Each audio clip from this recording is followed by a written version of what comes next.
Hey everyone, and welcome back to the Firefighters Podcast, where we seek to develop, inspire, and motivate the world of the emergency services operator through a series of wide-ranging conversations. Now, before we go any further, just hit that rate, follow, or subscribe button on whatever platform you're listening to. It's a key performance indicator for us and helps us reach even more people. Now, here's what we've got for you today. At just after 10:30 p.m. on Monday the 22nd of May 2017, a suicide bomber detonated an improvised device in an area known as the City Room, just outside the arena, which starts the link to Victoria Station. On this evening, around 14,000 people, mainly teenagers and family, had travelled from across the UK to attend a concert of Ariana Grande, which was just coming to an end. The foyer was busy with exiting concert goers, waiting family members and merchandise sellers. The bomb used was substantial, containing nearly 2,000 nuts, and had a devastating impact. The bomb killed 22 people, most of which were children. Over 100 were physically injured and many more suffered psychological and emotional trauma. Paramedics treated many walking wounded in the city centre. Hospitals in Greater Manchester treated people with serious injuries transported by the ambulance service, whilst others made their way to hospitals from around the wider region. The Manchester Arena attack was the deadliest in the UK since the London bombing of the 7th of July 2005. Although the Greater Manchester Resilience Forum had done many planned exercises, the events of the 22nd of May were something none of those involved had ever encountered before. This was a real-world test of the plans and assumptions. Today on the podcast, my guest is John Fletcher. John has over 28 years' experience as uniform manager in Greater Manchester Fire and Rescue Service, working at strategic level of command within the service, leading on work streams, developing and implementing policy and supporting the corporate planning process. A successful and respected officer across the emergency planning fraternity, John has a wealth of knowledge working in an array of public, private and third sector organisations. This includes the military and other non-governmental organisations, working in the fields of UK resilience, planning and operational delivery. Previously security cleared to National Security Check level, a member of the Emergency Planning Society, associate member of the Business Continuity Institute and a member of the Institute of Fire Engineers, John was also part of a 3-year secondment to the National Fire Chiefs Council Resilience Assurance Team, developing, embedding and assuring national capabilities into the UK Fire Service. Across John's long career, he's done a lot of work around marauding terrorist attacks and also done a lot of work as an associate trainer with Greater Manchester Fire and Rescue Service on this very subject. The reason John has such a wealth of knowledge in this is because John was the lead NILO in Greater Manchester Fire and Rescue Service at the time of the attack. As you're going to hear today, whilst he himself was not the on-duty NILO, he was immediately called in to assist the senior leadership team from a strategic and tactical perspective. And today we're going to go through exactly what happened on that night of the 22nd of May 2017. We're going to be speaking about the Manchester Arena Inquiry, that's Volume 2, the emergency response. We're going to talk about the nature of the inquiry. We're going to talk about Greater Manchester's initial response and start to unpick some of that fog of war and lack of clarity that seemed abundant for anyone that's read these reports. We mention things around Martin's Law, around Operation Plato. We talk about the civil contingencies regime. We speak a lot around JESIP, Joint Operating Principles and the Joint Doctrine. And you'll also hear us reference several times the Kerslake Report, which was an independent review into the preparedness for the emergency response to the Manchester Arena attack. Now, we provided links for both the Kerslake Report and the Manchester Arena Inquiry. You can see them in the notes for this episode.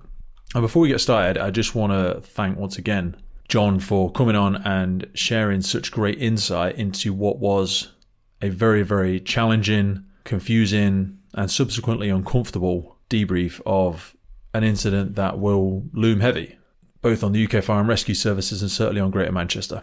So there's a lot of lessons to be learned. A lot of this you may have already read in the Arena Inquiries and the Kerslake Report, but now you get a chance to hear what it was really like to be in the thick of it.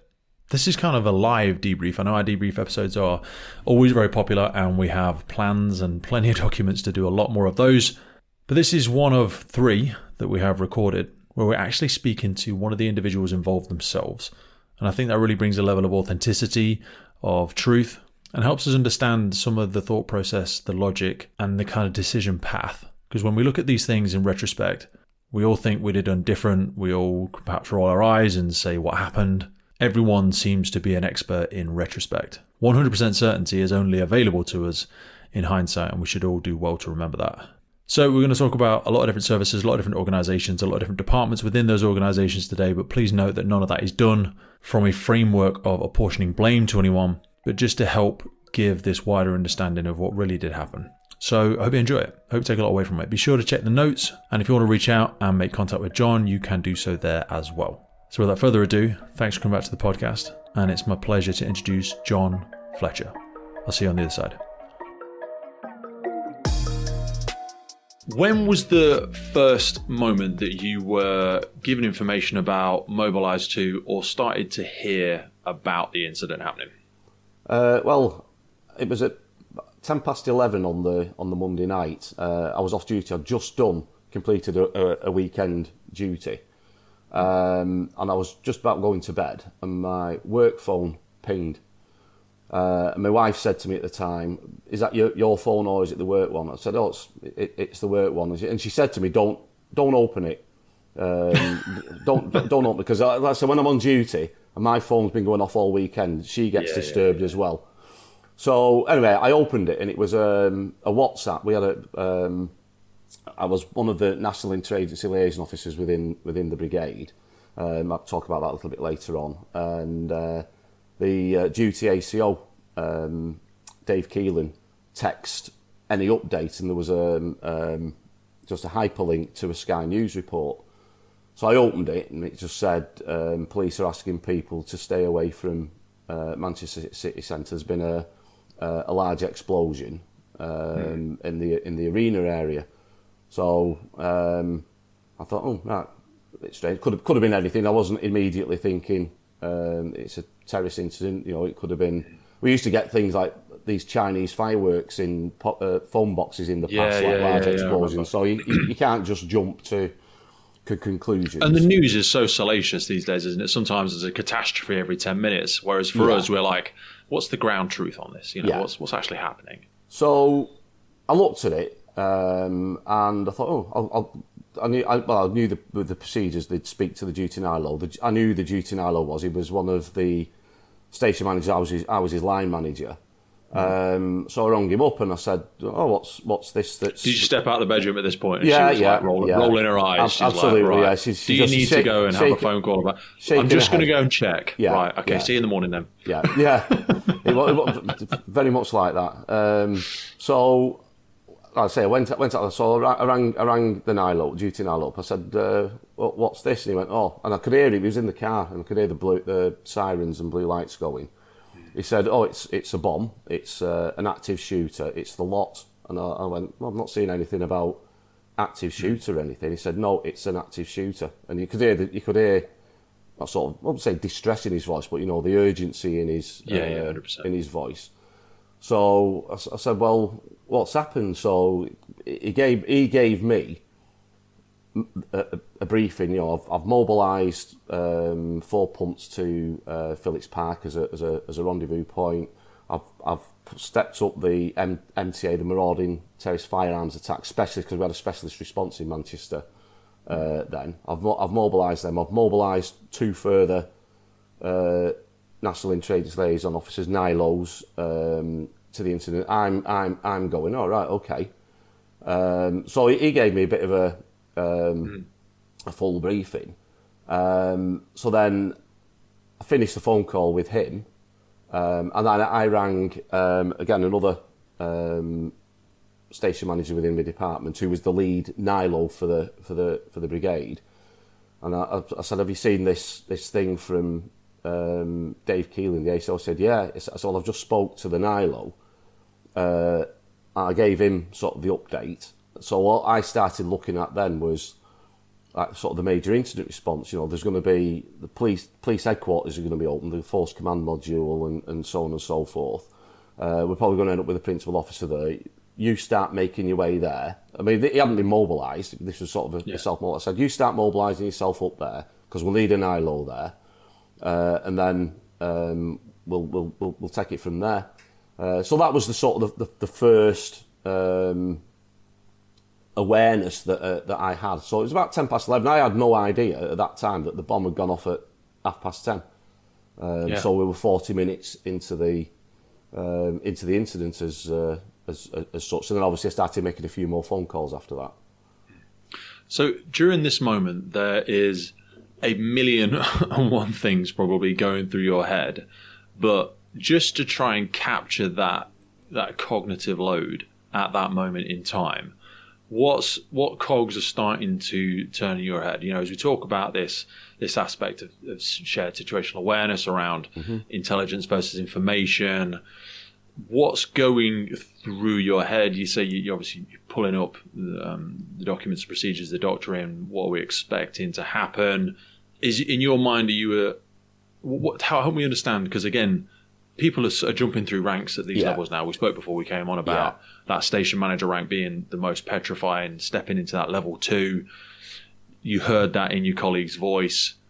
What's going through you want to help, you want to provide support, you want more information. Absolutely. Talk us through what's going through your head as you look back at it now. Well, obviously we're looking at the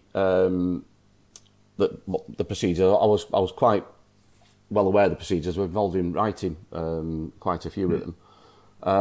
But it's about getting that ground truth and situation awareness, and the key individual or the key role that we need to speak to was the force duty officer or the force incident manager in the police, the FDO or the FIN, whichever it was called.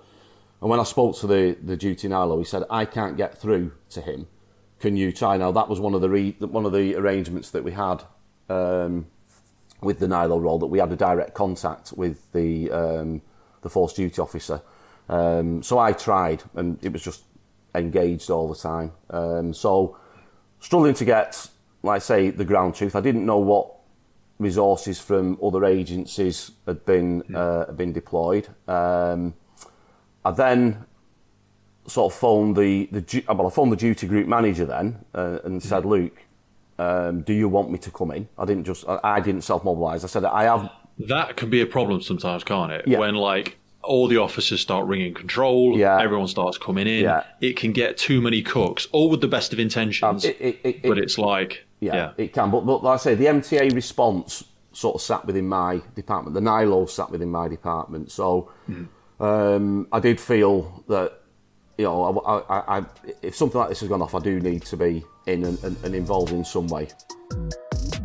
This episode of the podcast is brought to you by Gore-Tex Professional Fabrics. Now, we all know the working environment of a firefighter is filled with challenges. We face serious risks on the job, such as heat exhaustion, burns, physical and mental stress, and we frequently come into contact with high levels of toxic chemicals. Now, I have been wearing Gore-Tex for nearly 2 decades on the front line, working in hostile environments, tackling challenging incidents from firefighting to water incidents and in urban search and rescue environments. Gore-Tex have a well-earned reputation for protecting professionals in the fire and emergency services through their family of highly innovative, waterproof, breathable moisture barriers that exceeds global performance standards and are trusted worldwide. Gore-Tex, going further together.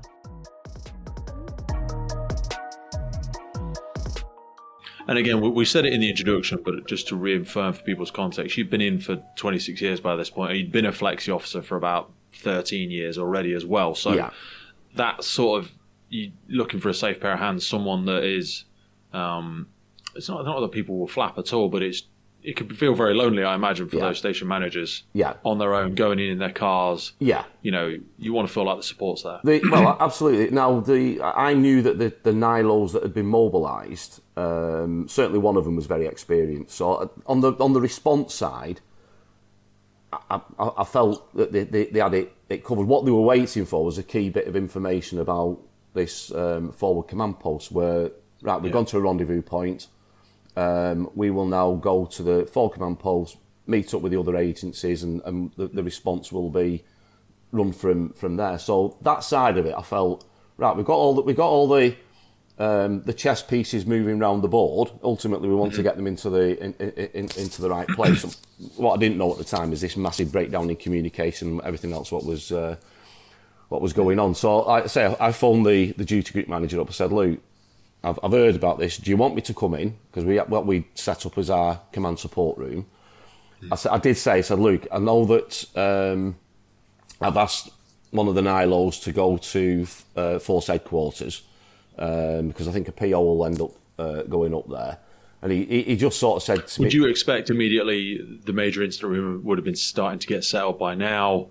And yes, well, because of the nature of it, they said, we'll set up the command support room, and that was already being done. What it is at that time of night, because everybody's not in headquarters in the building, it's going to take a significant period of time. It's not a get it up and running straight away. So bearing in mind, it's 10 past 11 when I've got the initial call. By this time now, it's about 20 past 11 when I'm speaking to the duty group manager, and he said, "Oh yeah, I want you to come here." So right, okay then. So I had a bit of a chat with him. He'd sort of got the same information that I had.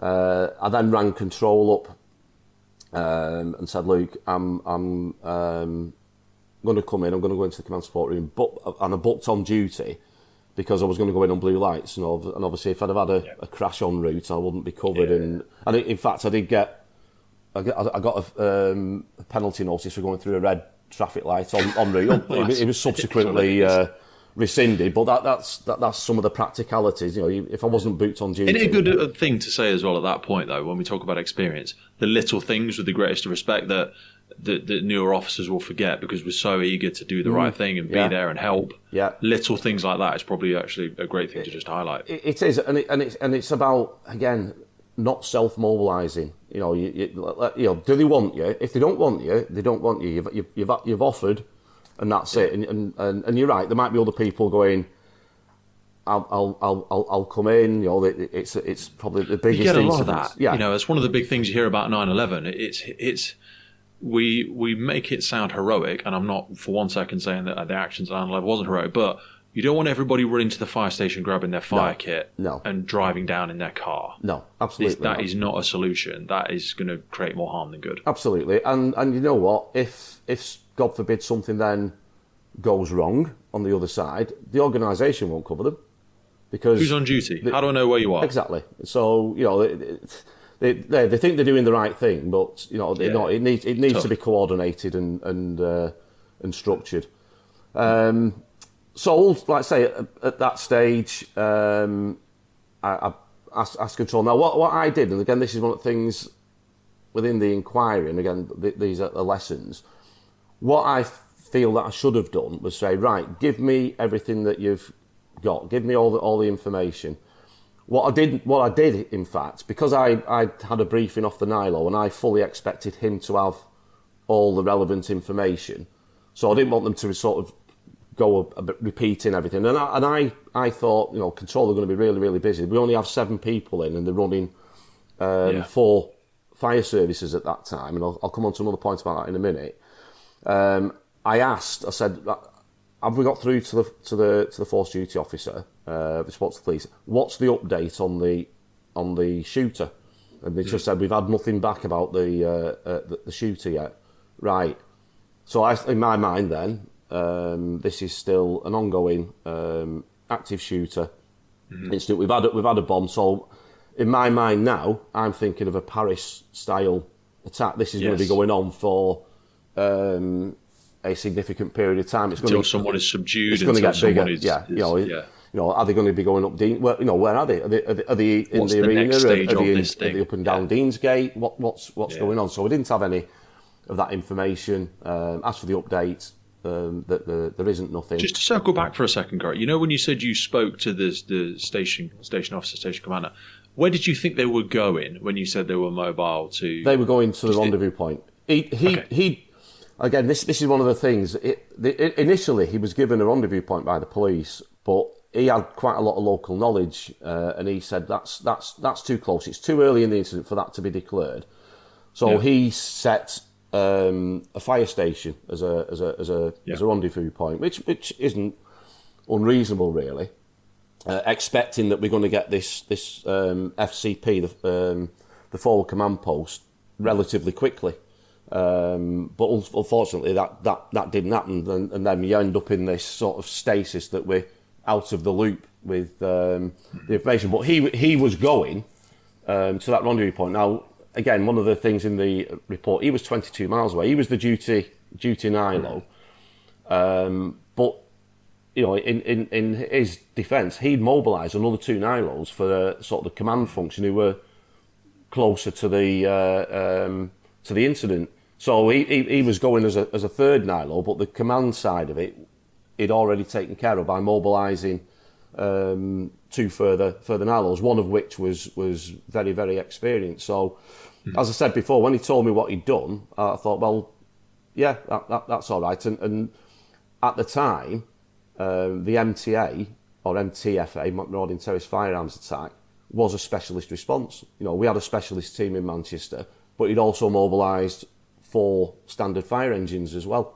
So I thought, that side of it, I thought, well, that's taken care of. As soon as we get the FCP, we're in.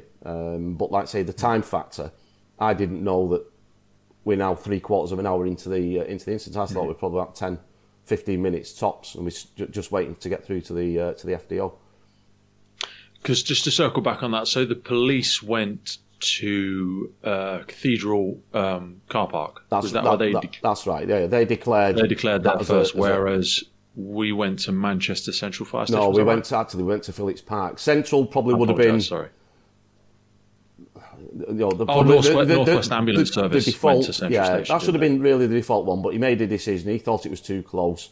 We'll go to Phillips Park. So again, that sort of added to the sort of the picture, really. About our response, that we were turning away from the arena rather than turning towards it. But it's like I say, I won't criticise his decision. He made his decision. In retrospect, that's what we said before we came on. He was 22 miles away, and he didn't know ambulances were going to Central Fire Station. He thought there was an active shooter, mobile active shooter on the loose. Central Fire Station's probably about 500-600 metres away. But then, you look at the buildings and what have you, are they going to be driving past it? There's all sorts of things you can think about. It was just a starter for 10 for him. I'm bringing all the resources in. And if you think about what I was saying before about an MTA or MTFA was a specialist response, if you imagine Greater Manchester as a clock face, Manchester Central and the arena are at the middle where the pivot for the fingers are. And the specialist response are at 9 o'clock and 3 o'clock on the clock face. They're all coming in. Yes, they're a little bit further away from the arena than maybe we'd have liked, but we expected to get that final right. This is the FCP. This is where we're going. For services that are significantly smaller than Greater Manchester, can you help us understand what would be part of that specialist response? You say for MTFA, there's a specialist team at the time, and even now. There's only a finite number. I think it's something like either 19 or 21 specialist teams in the country. So a lot of brigades don't have any. So literally, it is going to have to be the non-specialists. Now, obviously, the JOPs, the Joint Operating Principles, of which the MTFA, as it was at the time, or now MTA, they've now changed it. They took the firearms. Why did they do that? Because you're getting more and more. Just someone wanted a promotion or something. What was the point of taking that out? Because it was just relating to a firearms attack. Now, what we're seeing now is a lot of them are involving stabbings, knives, and people in vehicles. So it's a less sophisticated method of attack. Firearms in the country. It's like the old shift from RTAs to RTCs. I suppose it seems like a subtle one, but it's about capturing a more collective understanding of what it might be. But like I say, a marauding terrorist threat doesn't just have to involve firearms. It could be people can go out. That was what the methodology. The ISIS thing was go out. Could just be somebody driving around, mounting pavements. Get a car, drive around, go to your local supermarket. Knives. Try and get in firearms is difficult. Probably the ammunition is even harder to get. So that's why it's changing. We had the Borough Market attack, which was after the arena, which was involved a vehicle and people with knives stabbing victims. I almost feel that's scarier, than a firearms attack. There's something very, we won't go down the rabbit hole, but there's something very horrible and personal. We were talking about war before we came on, and I think to myself, back in the World Wars when there was bayonets and stuff like that aspect of, it's a scary part of society now. But anyway, we digress. Petrifying, I think. So that's why they've now changed it to MTA, which absolutely makes sense. Yeah, right. So take us back. You said there's 21 or 19 or 21 specialists. And what would be encompassed within a team like that would be expected to mobilise? You'd have up to 10, I think it's 10 specialist, what they call specialist responders. So they'll have protective, ballistic protection, helmets, kit, training, probably more enhanced first aid training to deal with the potential injuries that you've got. Certainly, that's what the specialist team in Manchester was based on. But like you say, that's going to take time. Again, one of the things I did when I was en route to headquarters was we've mobilised our specialist assets. I put Merseysides on standby because again, it takes time for them to set up. They're not just sitting there as right. We're ready to go. Do they all sit within National Resilience Framework, or do they? They do now. They didn't at the time, which was a bit of a nonsense, really. But was it just a local agreement between services then of who would fund them and? No, it was national funding, and it made sense ultimately that it did get brought into National Resilience, which is subsequently done. There's an element of standard equipment. When we would go back to the New Dimension project, which was after 9/11.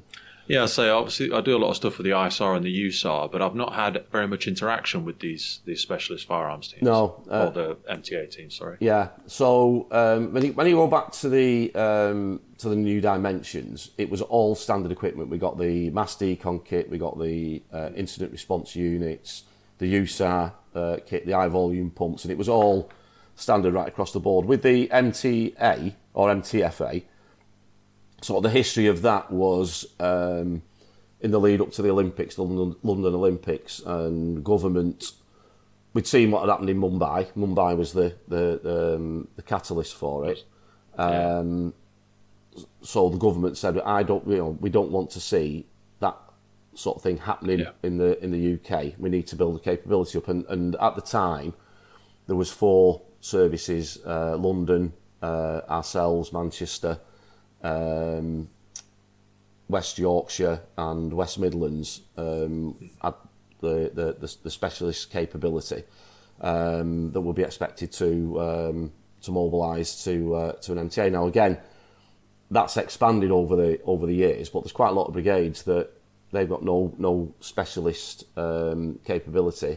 It would form part of a response, but it's going to take time to get there, and this is where things need to be thought about. What you're going to do. Yeah, I was going to say, because even with USAR, ISAR, anything like that, it can be 90 minutes for the people to even get to the stations, their expected response time, before they've even started making their way to the incident and everything else. I mean, and even for us on the night of the arena, when the NILO requested the MTA specialists, one of the crews was actually out on an RTC on the motorway. Yeah. So there was again timeline that they had to be released from that incident to go back to pick the kit up, to then mobilise to the rendezvous point. I think that's important to give the public insight to as well, because we don't have an abundance of human beings sat around or just with their kit on in a locker room ready to be stood up. No. We are so thin on the ground in some places now. I've been asked to do more with less, serving the ever-expanding challenges of our society and our communities, that so many people hold multiple roles. And you can only be one place at once. Absolutely. And at some point, you're also expected to have some time off with your family. Yeah. I mean, like I say, you go back in the past and you would have a specialist appliance or a specialist capability that was permanently crewed on the station, and that's all they did. That doesn't happen these days. They're alternately crewed with a your cross crew, five specialist vehicles or one crew. Yeah. So that happened on the night, and like I say, looking at things for the future, certainly for the services that don't have a specialist capability, they've got to have a think about, well, how are we going to respond? Because at the centre of everything here, it's the people, it's the victims. We've got to do something, and I feel that we're such impossible challenges and again, it's hard to sympathise sometimes with our chief officers and their senior leadership teams, but also you're damned if you do, you're damned if you don't. Yeah. Everyone's just had a pay rise, 80% of your funding goes on personnel. It's like you've got to say no to a lot of things that are the most important thing to someone else. Yeah. And at some point you may be stood in an inquiry trying to justify why you chose not to have a dedicated MTA team Yeah. or whatever the thing might be. There's there has to be. Can't fix everything. There has to be funding. I mean, I got asked when I was in the inquiry. I got asked a question by one of the barristers about the funding. Was it enough? And I said, well, I probably shot the fire service in the foot. Really, I said, well, with the capability that we've got now, and I'm speaking from Manchester's perspective. We use the funding. We got an initial outlay to buy and procure the kit. And that will come under a framework agreement that when it comes to the end of its life, that will be replaced as through government funding, not through brigade funding. That was the thing, wasn't it? Was that about 2 years ago when all of a lot of the assets came to their lifespan, didn't they? Yeah. From the initial purchases, and there was a lot of questions around what would and wouldn't get replaced. Well, I mean, I go back again to when after we first got it in, I think 2012.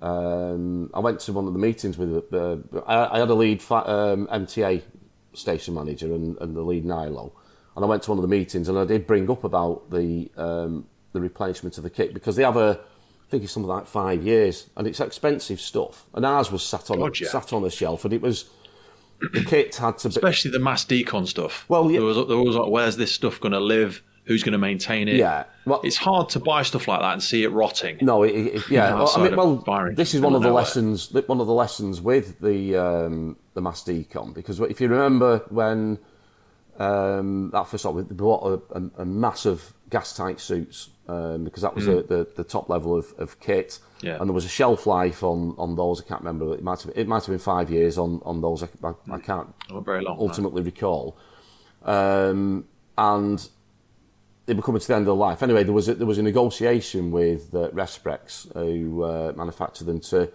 extend the life. What they would do, they would take a batch, they would do sacrificial testing on them if the kit is still fit for purpose. And again, that satisfied then the representative bodies that the equipment that you've got is still fit for purpose. So they extended it, I think, by about 3 years. And this was sort of a similar conversation that I had with the MTA, the ballistic protection. Police.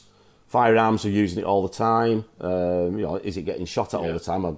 I don't know. I very much doubt. But it's being used all the time. Ours is in pristine condition in valises on a vehicle. So why spend an inordinate amount of money replacing it just for the sake of it? So I think, like I say, this lot happened after. I think some of it happened after I retired. But the common sense prevailed, and I think the manufacturers, I mean, you might say to them, well, they're sort of cutting the profit margins off by extending it. It's a gift horse, looking a gift horse in the mouth.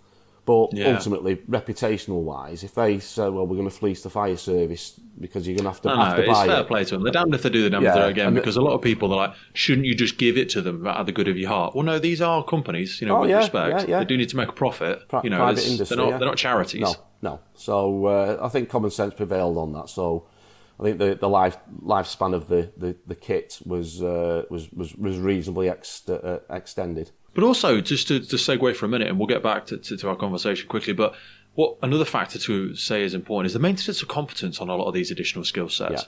Yeah. Water, rope, MTA, hazmat, flooding, all of the specialisms that station officers, services, group commanders get asked to pick up. It's a thing that you've got to maintain your ability to respond to that as well. That's an everly difficult challenge. How many times you go to that specialist incident that you've not been to for the last 8 months, and you were a DIM specialist for a lot of time. That's another challenging one because it's the complex pieces of equipment. Very, very important role. If you get it wrong, you misidentify the cascade. You also have access to a great deal of sensitive information. You want to be very good at your job, your personal values. Difficult stuff to maintain for people that are also doing a day-to-day role. Yeah, absolutely. I mean, and on the MTA, if you've got that capability, you've got to build in the capacity. Like you just said, I was a NILO, I was a hazmats, I was DIM officer, and the maintenance of skills was difficult. The thing I'll say with the brigade is they did put proper, robust maintenance of skills regimes in place, and certainly with the DIM. But there was an element that you had to be disciplined to do it. They put a Friday session on every couple of months, and really quality training. I've got to say, but then you had to have the discipline then to go down maybe but you used to do it when you was on the weekend duty. You go down on the Friday during the day, and maintain your skills on the through the kit, make sure it's all there, make sure you know operate what you're doing. Get hands on with it. We also had twice a year we'd have assessments. It was by Bureau Veritas who come in and sort of assess us, give us a scenario and assess us on using the kit and the results that we get. So that side it was good. Hazmat's always a horrible incident. But you're absolutely, they're like black magic, aren't they? Yeah, it's just, you're absolutely right, Pete. That you've also got a day job. I was group manager of the contingency planning unit, so I had all the meetings with the resilience forum and so on and so forth. And it was a big paper round. Did you ever meet a guy called Sean Green? Sean Green, I did from the hazmat guy. Sean Green, yeah. I'll tell you what, isn't he fantastic? I love that bloke. Yeah. I want to have him on the podcast because when you talk about hazmat, and we're all petrified of it, or I'm certainly, you're not sure, you don't want to get it wrong. You hear horrible things that have happened to people, and people got radiation poisoning and blah blah blah.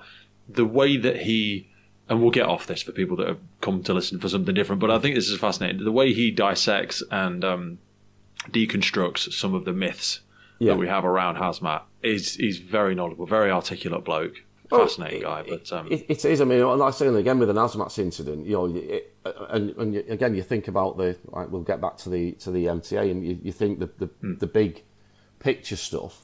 You turn up to an incident, and this is one of the training, and you imagine it as a tin of paint has been knocked over. So how big is your hazard zone?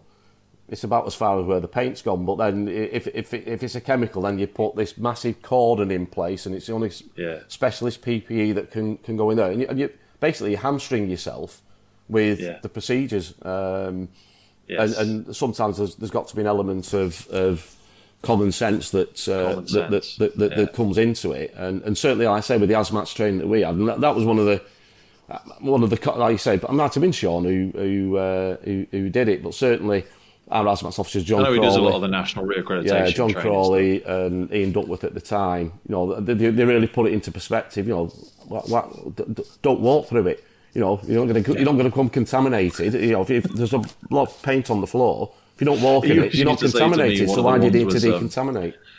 He had a radiation example where he was like, think of it like the sun. If you've been out in the sun and you've got sun on you, you've got burn. You come inside, you've not still got sun on you. You're not going to rub sun onto someone else. And I forget where that was, probably just beta radiation, I think it was. But anyway, so just some of the ways that he explained things, and you went, oh yeah. But anyway, so we had specialist teams coming in from 9 and 3. Yeah. What was the next steps? You decided you were going to make your way in. You were requested to come in and support from a controls perspective and that holistic supporting view, I suppose. In other news, this episode is brought to you in partnership with MSA Safety. Today we have them to thank for the improved firefighter safety through connectivity in their brand new connected firefighter system. At the centre of the connected firefighter platform is the MSA M1 SCBA with telemetry. You can view battery life, air pressure and estimated time remaining either independently on the M1 itself or from the Luna connected device screen. Also, still with the air status, alarm information, search status and all of this provided to the incident command for confident decision making during the scene. That integrates straight in with the Luna system, which is a wireless all-in-one device creating an independent search and rescue network, providing edge detection, enhanced personal thermal imaging, while simplifying post-scene reporting and data retention. One of the key parts of the Luna is their FAST system, the Firefighting Assisting Search Technology. This combines directional and distance information with thermal imaging to help find separated teammates and decrease response time. It actually connects you to the other crews in the vicinity for a unified search during the time of mutual aid by instantly notifying the network of Luna devices when there is a downed crew member, allowing for a prompt search and rescue. All of this then plugs into the FireGrid system for cloud-based connectivity, real-time information, and data-driven decisions for the incident commander. It enables you to see the exact location of your firefighters on the scene. And it doesn't require you to be sat on the station. The MSA Hub then provides a wireless gateway straight to the cloud, enabling wireless on-scene data for local and remote incident command for additional eyes on the scene. MSA are truly taking massive strides in the future of improved firefighter safety through connectivity. MSA is dedicated to increasing safety in the fire service through technological advancements. Various feature enhancements, new products, partnerships, and integrations will provide additional capabilities readily accessible by products, software, and services in the brand new MSA Connected Firefighter platform. Now back to the show. Yeah, well, I mean, again, just from the the geography of it, our control was at Warrington, which was about 5 miles away from my house, and the headquarters where control used to be was about 30 miles. Now, I went into headquarters, and that's a bit of an issue within Manchester and sort of Lancashire and Cumbria, that the control now isn't part of their own geographical structure. It's a separate entity altogether. Yeah, I was mobilised. I asked about putting Merseyside on standby, and I said about West Yorkshire because they were the next nearest. Just give them a heads up. We don't need them mobilising yet because we don't know exactly what's going on. So I set off. I tried getting through to the force duty officer. Number of times, phone was engaged. I arrived at headquarters. Just tell people, for people at crew, watch, station who aren't yet at that point, how do services communicate with each other? Because I think the public think we have a special red phone in the corner. Yeah, well, it's funny to say that now, that prior to the arena, within the JOPS, I keep referring to the JOPS document, it mentioned that police will instigate a 3-way uninterrupted communication link. And we always ask the question, well, what is it? And exactly what you've just said. Is it a bat phone in the corner that goes through? What are you on about? Is it a radio channel? Is it a dedicated radio channel, now, which is what we would look at for incidents now at Jessup? It is. Now things have moved on since the arena. This is one of the lessons. But prior to it, we'd done, and again, I'll if you want to go back, I'll talk about an exercise that took place, which was a big significant part about the inquiry 12 months earlier, which involved special forces at a location in Manchester, which didn't go well. Okay. And we put some training. We looked at it. We put some training, some awareness training for officers, and we did 3 sessions. And as it happened, there was we got requested to take part in a counter-terrorism tabletop exercise. There was a number of these taking places in the country that was funded by the counter-terrorism unit. We had one in Manchester, and we held it in I think it was the back end of March or early April of 2017. And this issue was brought up. Well, what does it look like? Yes. And stop referencing the thing. Yeah. It's like when people say, at that point, a miracle will happen. Yeah. What just expand on that, because you just skipped over that. Yeah. So tell me exactly what you think is going to happen. It's this whole situational awareness. So when I say green, you tell me what you think you're going to see when I open this door. Yeah. Because we all think something's going to happen. Yeah. And what do we all expect to happen? Exactly. So there was a tasking that went back to the police to say, right, put this airwave channel together that will allow this uninterrupted communication. And the police did an awful lot of work, and they got this channel, this IC1 channel that was in place. It had been tested in control, and they were just about to push the button to say, right, it's live. Just before the arena, it wasn't live at the arena. Again, that on the night, one of my conversation with control just reminded me. When I spoke to them, I said, "Can we get through to the police? Can we speak to them?" He said, "No." I asked about the. Have you activated the channel? Well, I didn't say about the activated channel because it wasn't live at the time. I said, but one of the people in control knew about it. Been working with them, and I said, just try put the channel on. Try and get through to them. Anyway, they did.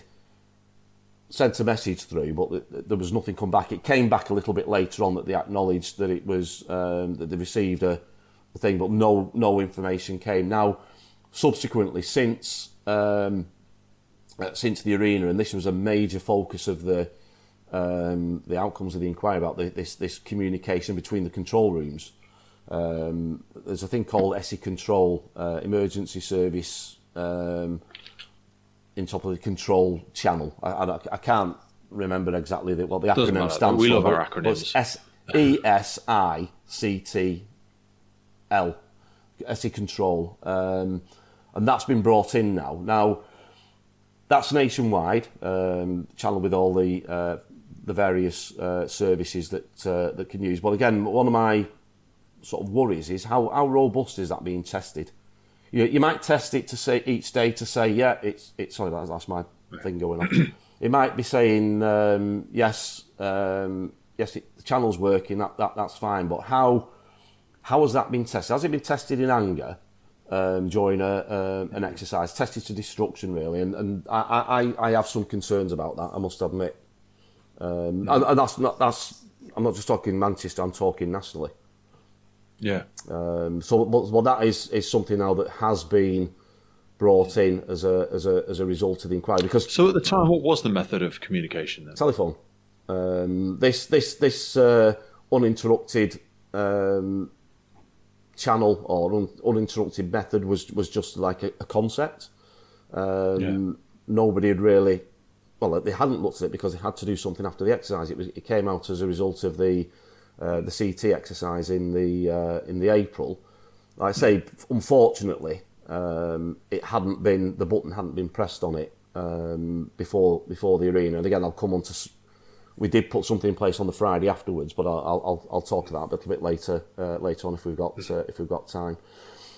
So yeah, big void in communication, able to get hold of information. And again, just another sort of lesson and one of the things for people to bear in mind. And I said to you before when I spoke to control, and I thought I've had my briefing off the NILO.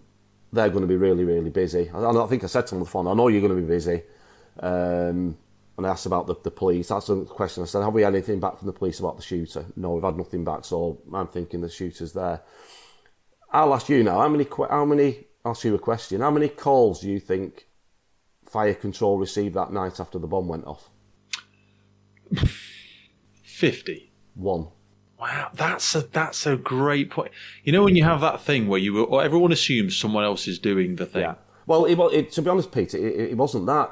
It was the public just didn't even consider us. They wanted the ambulance. The ambulance got inundated with calls, as did the police. And the one call that came through to us was a misdirect. And I've listened to the recording. The fellow was quite, why have they put me through to you? I don't want the fire service. I want the ambulance service. And the control operator said, well, pass on your information to us and we'll make sure it gets to the ambulance service. But I was under the impression that night that we would be inundated with calls from the public. The public just did not think about the fire service. It was they wanted ambulances, they wanted police there, but the fire didn't come into the psyche, which was quite interesting afterwards. Yeah. We're going to have an expert on on crowds and events and arenas, a young lady whose name is escaping me at the moment. But yeah, she talks about some interesting societal behaviours that you wouldn't expect during mass emergencies, how crowds behave, how people behave, how we do and don't react to hazards and the things we expect.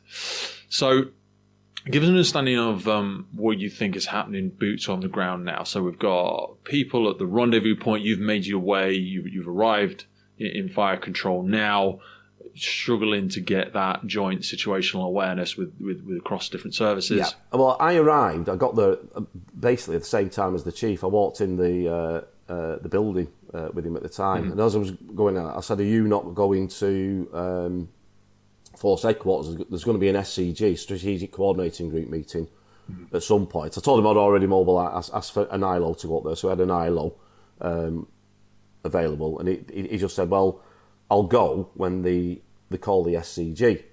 I went, right, okay then. And then he said, I've asked an ACO to come in as well. I said, well, send the ACO up to headquarters. And he said, no, I'll decide who's going when they call it. Now, again, in his defence, we were expecting probably an SCG to be called relatively quickly. I think the meeting was held at 4:30 in the morning. And again, that's one of the criticisms that came out of the report. So again, just for people that are different levels in their services, talk to us about what would trigger a TCG versus an SCG, and who can. I know police often chair them. Yeah. But who tends to activate that, and what's the difference? Well, a strategic coordinating group will invariably form when a major incident has been declared. Again, another learning point from this is the major incident wasn't declared until 1 o'clock in the morning. It was an oversight.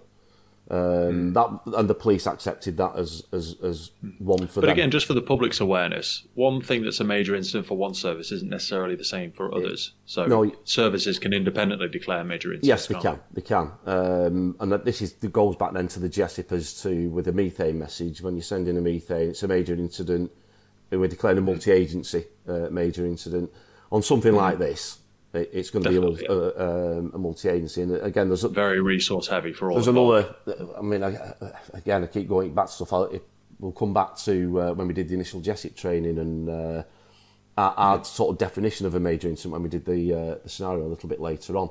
So goes into headquarters. We were expecting a call relatively shortly that an SCG is going to be formed, and then the chief would have decided if he was going or he was going to send the ASO, because he felt he would have a better understanding what's going on from the command support room in the fire service. Okay.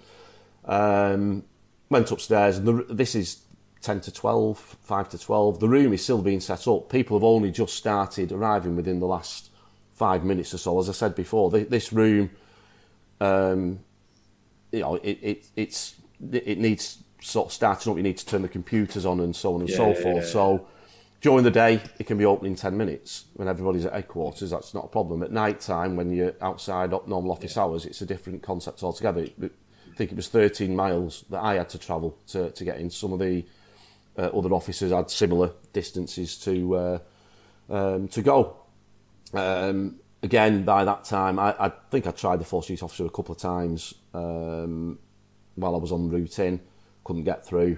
Phone was just engaged all the time. Or the number was. A question on that: Did you believe that your role to do that? Because again, was the 7 other people trying to do the same thing? I was asked specifically by the NILO. The duty NILO would be the one. In fact, and again, this isn't to put criticism on another agency, because again, this came out in the inquiry. We'd have been expecting the force duty officer to probably contact us and say, right, we've got this incident. If we've got an FCP, full command post, this is it. It'd be very, given very the nature of the declared incident as an MTA and an explosion, you'd expect them to be the lead service. Well, absolutely, they were the lead service. But again, this is again, it was a major learning from the inquiry. Is basically this FDO had an impossible job. There was so much that they had to do. They had to do internal stuff. Informing special forces that we've got this incident. We've got to notify other services. It was pretty much an impossible job, and everybody. And again, you mentioned that before. Everybody's trying to get through to that number. And here's one for you. And we didn't realise this until afterwards. The force duty officer number is ex-directory, and this is one of the privileges when we set the NILO roll up, is you've got that number, but don't give it out to anybody. What happened at police headquarters at 6 o'clock was the publicity department was open and what have you. What they did then was they put a divert on their number that went to the force duty officer. So even though they didn't have that number, whoever ringing in, and when I looked at the, because I was looking at some of the things on my call, so I asked for the transcript, because you try and remember everything, and when I got it, mate, it's possible. I was shocked that when I looked at the call that was before me, when I got through to the force duty officer about, it wasn't him, it was his support staff. I got through about 20 past 12 after numerous trying. Jeez. The call before me that got through was a news network in Hong Kong, because they'd heard about the incident, rang GMP, rang the communications number, and that was diverted then to force. So it's no wonder that we couldn't get through. So that was a major learning point. But yeah, I think they forgot about us. If that's the honest answer. Okay. And as you say, when the members of the public didn't think about us. It was just utter chaos. And then we're trying to get through, and we're just getting the engage sign all the time. And the other thing as well, Pete, which is quite important, when you're in this sort of situation and stressful, you have no concept of time. You know, like I say, it was 11 when I got the first call. I was just getting into bed. So I had numerous phone calls, had to get dressed, get in my car, drove 13 miles to headquarters, got in headquarters about 5 to 12, and I didn't realise that like 40 minutes had gone half an hour. It just seemed like it was seconds, and you just don't have that concept of time. People say to you, "Oh God, you must have realised." And, well, you don't. It just goes. It's one of the things that that you just have no sort of edge on, really. So we got in, and then I know there was a conversation between the chief and the NILO. The NILOs and everything had arrived at Phillips Park, and they wanted to get moving forward. And then we realised then that ambulances were turning up at Thompson Street Fire Station, or Central, which was closer, and we thought they were rendezvousing. So a decision was made then we're going to move, extricate from Phillips Park, and we're going to go to Thompson Street. Well, I call it Thompson Street. It's Manchester Central. I'm old school. Yeah. And we'll link up with the ambulance service there, and hopefully then we'll get a more of an idea as to where we're going. But we didn't realise that a lot of the ambulances were already on the scene. This was just their rendezvous point that they were recirculating assets from. When you got that first contact with the forces operators, what was that? How did that initial conversation go in terms of sharing information? The control rooms, you mean? Well, from my understanding, control were speaking to the police. There was another incident going on just before the bomb went off, and then. And if you listen to the recordings, then it says, "Oh, we're just getting reports of an explosion near Manchester Arena at Manchester Arena. Have you got anything about that?" No. And then this conversation went on for about 35 minutes as things were coming in. So they're extracting bits of that, passing it on to the duty NILO. But again, this isn't any criticism. But key pieces of information that came in wasn't passed on to the NILO. And again, when I look back afterwards, if I'd have asked control to give me everything you've got, I might have got some of those key pieces, because one of which was there was the report that there's somebody's got bullet wounds to the legs. Somebody outside bleeding with bullet wounds to the legs, and then a couple of minutes later it says no, they're not bullet wounds, they're shrapnel wounds. So. It still doesn't say that there isn't a shooter there, but then you might start thinking, well, is there a shooter? Is it a bomb that's gone off with obviously nuts and bolts attached to it? But with that information wasn't passed on to Al. I didn't get that off him, but I might have got it. Do you think, just to pause on that moment there's an aspect of, so when we go through incident command, like police officers, NHS, ambulance, we're all very good at different aspects of it. But one thing the fire service is often looked to for is we're good at command. We're good at situational awareness. We're good at asking key questions. We're good at dissecting information as part of our incident command training. Control operators obviously go through a very similar training, and they are very fantastic in their own right in a different capacity. But sometimes when I do hear recordings of control staff speaking with other control staff, it does seem remarkably laid back. Not as though they don't care, not as though they're being unprofessional or anything like that. But we tend to communicate differently. We don't know. We're much more command and control orientated. Yeah. We can be very succinct, brevity to the point, being able to draw out key pieces of information. And I've heard the recordings, and like you say, from the fire service control staff, and even from the NILO, I think it was, to his respect, like the methane and the structure and things were there, but it didn't seem to come the same from the other directions at times. It seemed wishy-washy. Yeah, well, I mean, if you think like the fire service as officers, we're always structured, aren't we? And our message discipline's always been there.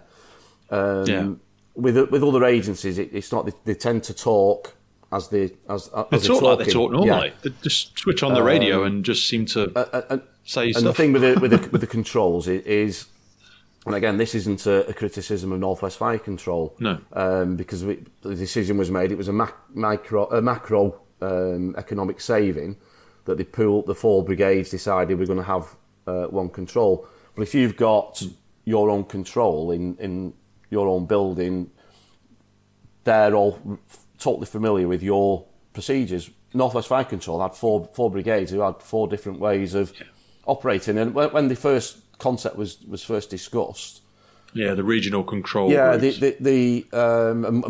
we were the only ones who went down that route.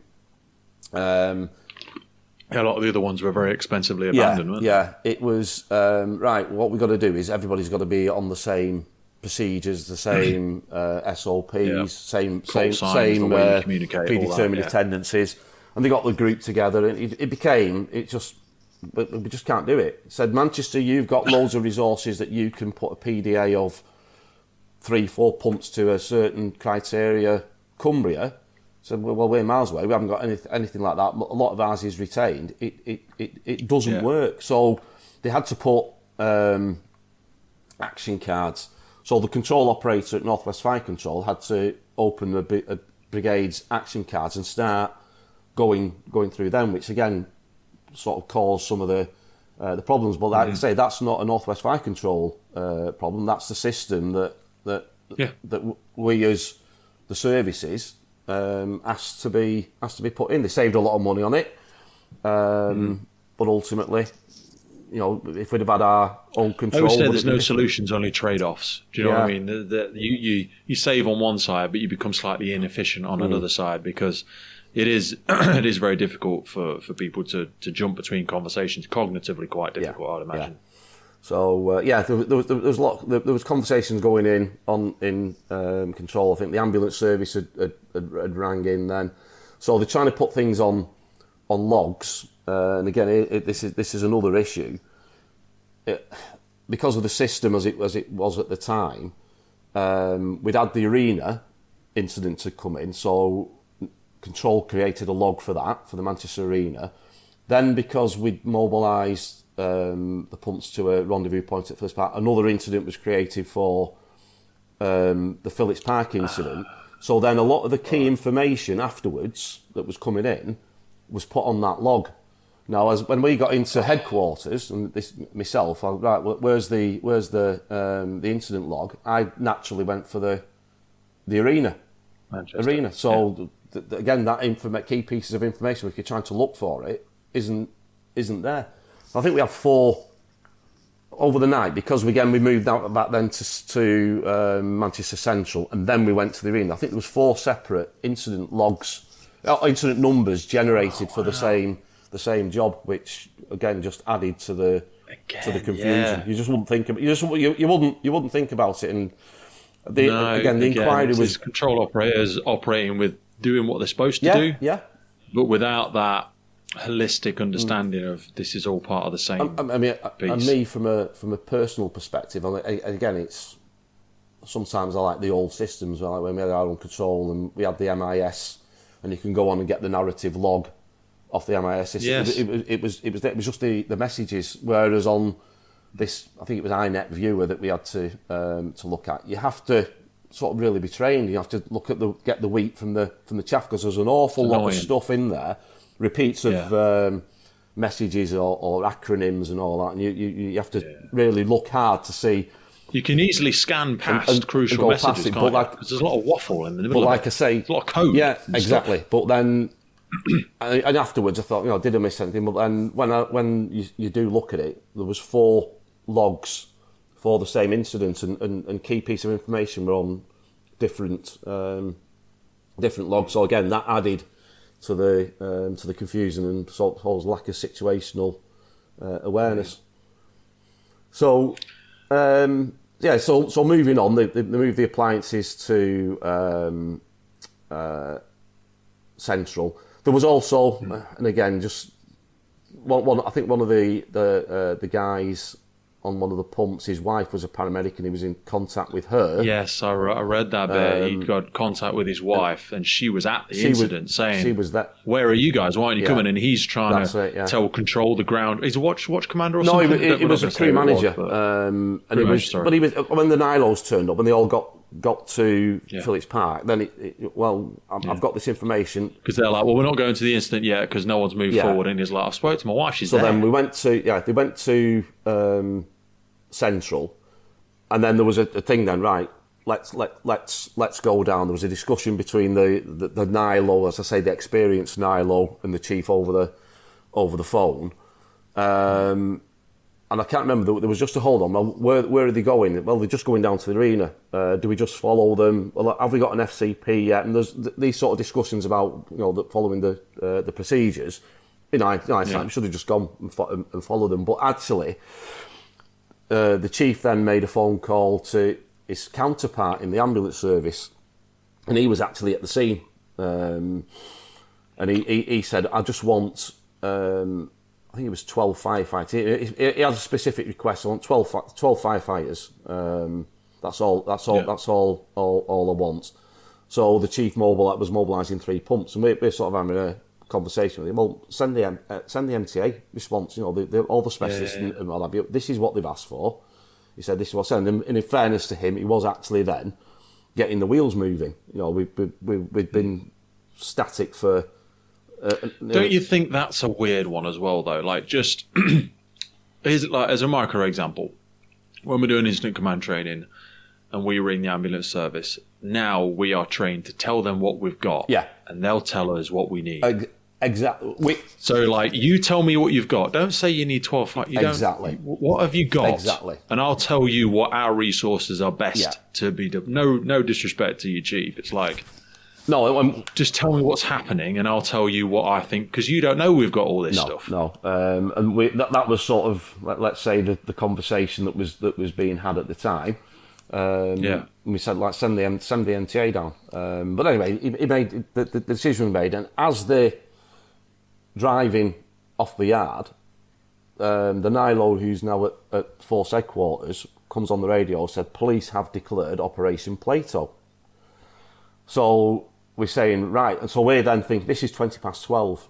We're now thinking, right, we've been told there's an active shooter, bomb's gone off, Plato's now been declared, it's an active shooter, and it's been declared at 12:20. What we didn't realise until about half an hour later, when there's information that Plato was actually declared at 10:47, and it wasn't passed on. And again, so just again for my benefit, but also for everyone else's that aren't familiar, what is Ops Plato? Ops Plato is only the police can declare it, and it is a confirmed terrorist attack involving a marauding element. So at the time, it was a marauding firearms terrorist attack. Ops Plato has been declared.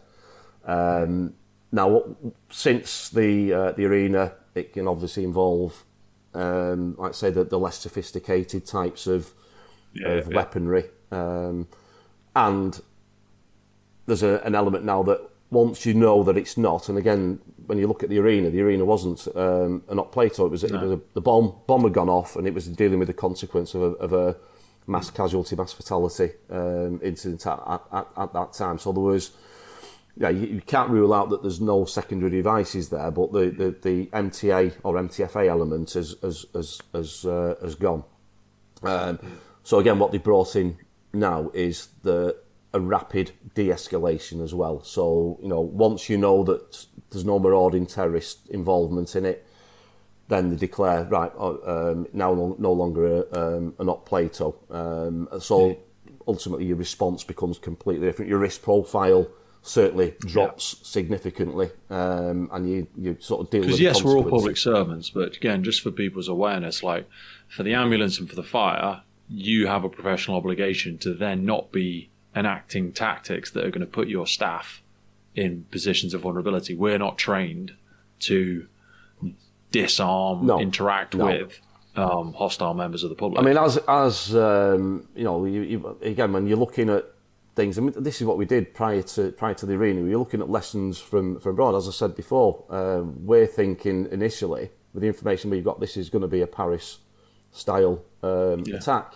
You know, you've looked at things that's going on in the Middle East, you know, where they do incidents and they basically they drag the emergency services in and then they attack the emergency services. You know, you've got to consider. All, you know, it messes with your brain. To be honest with you, Pete. But I forget the tactic they talk about it, but it's a common thing you see in war. They'll wound someone and then wait for other people to get drawn in and just pick them off one by one. So you know that's been a tactic. So if they know the rendezvous point that you're going to, there might be somebody waiting there for the resources, and then once that happens, you know, then where do you go? Where do you go from there? How long is it going to take to get responders into the scene? So there's a lot of things to consider there.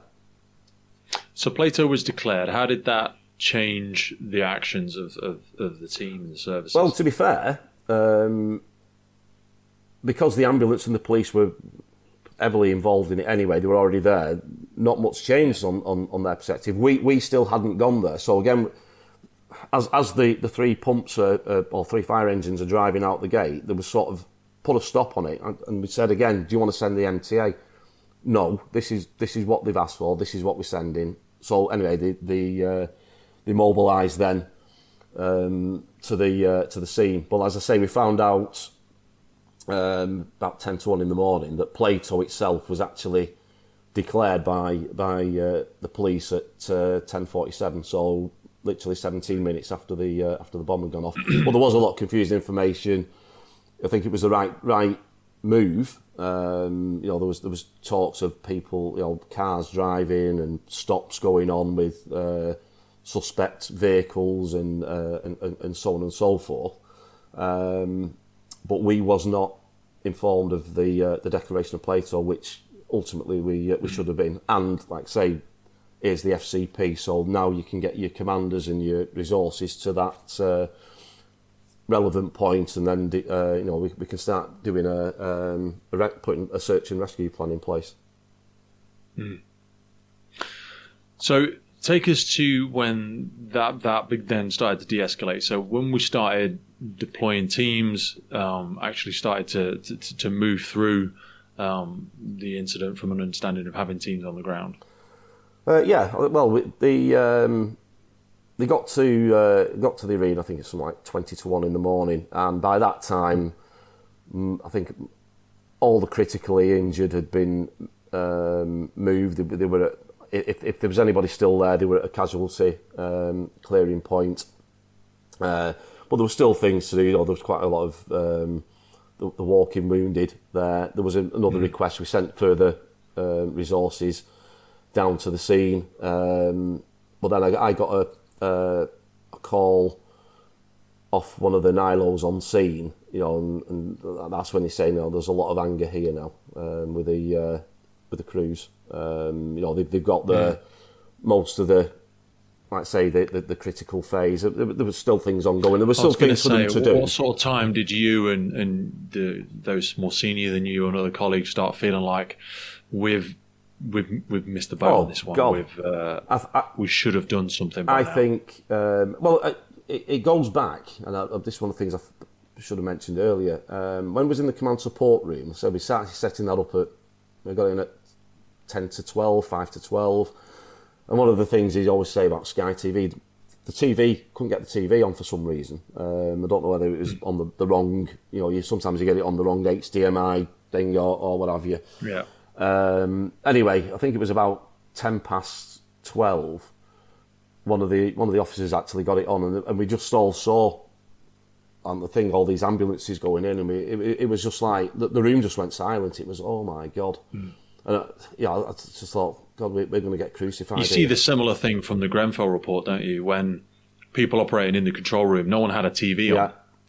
No one knew the how rapidly that fire. So people giving fire survival guidance didn't have the ground truth until one of them first saw it on a TV outside of the control room.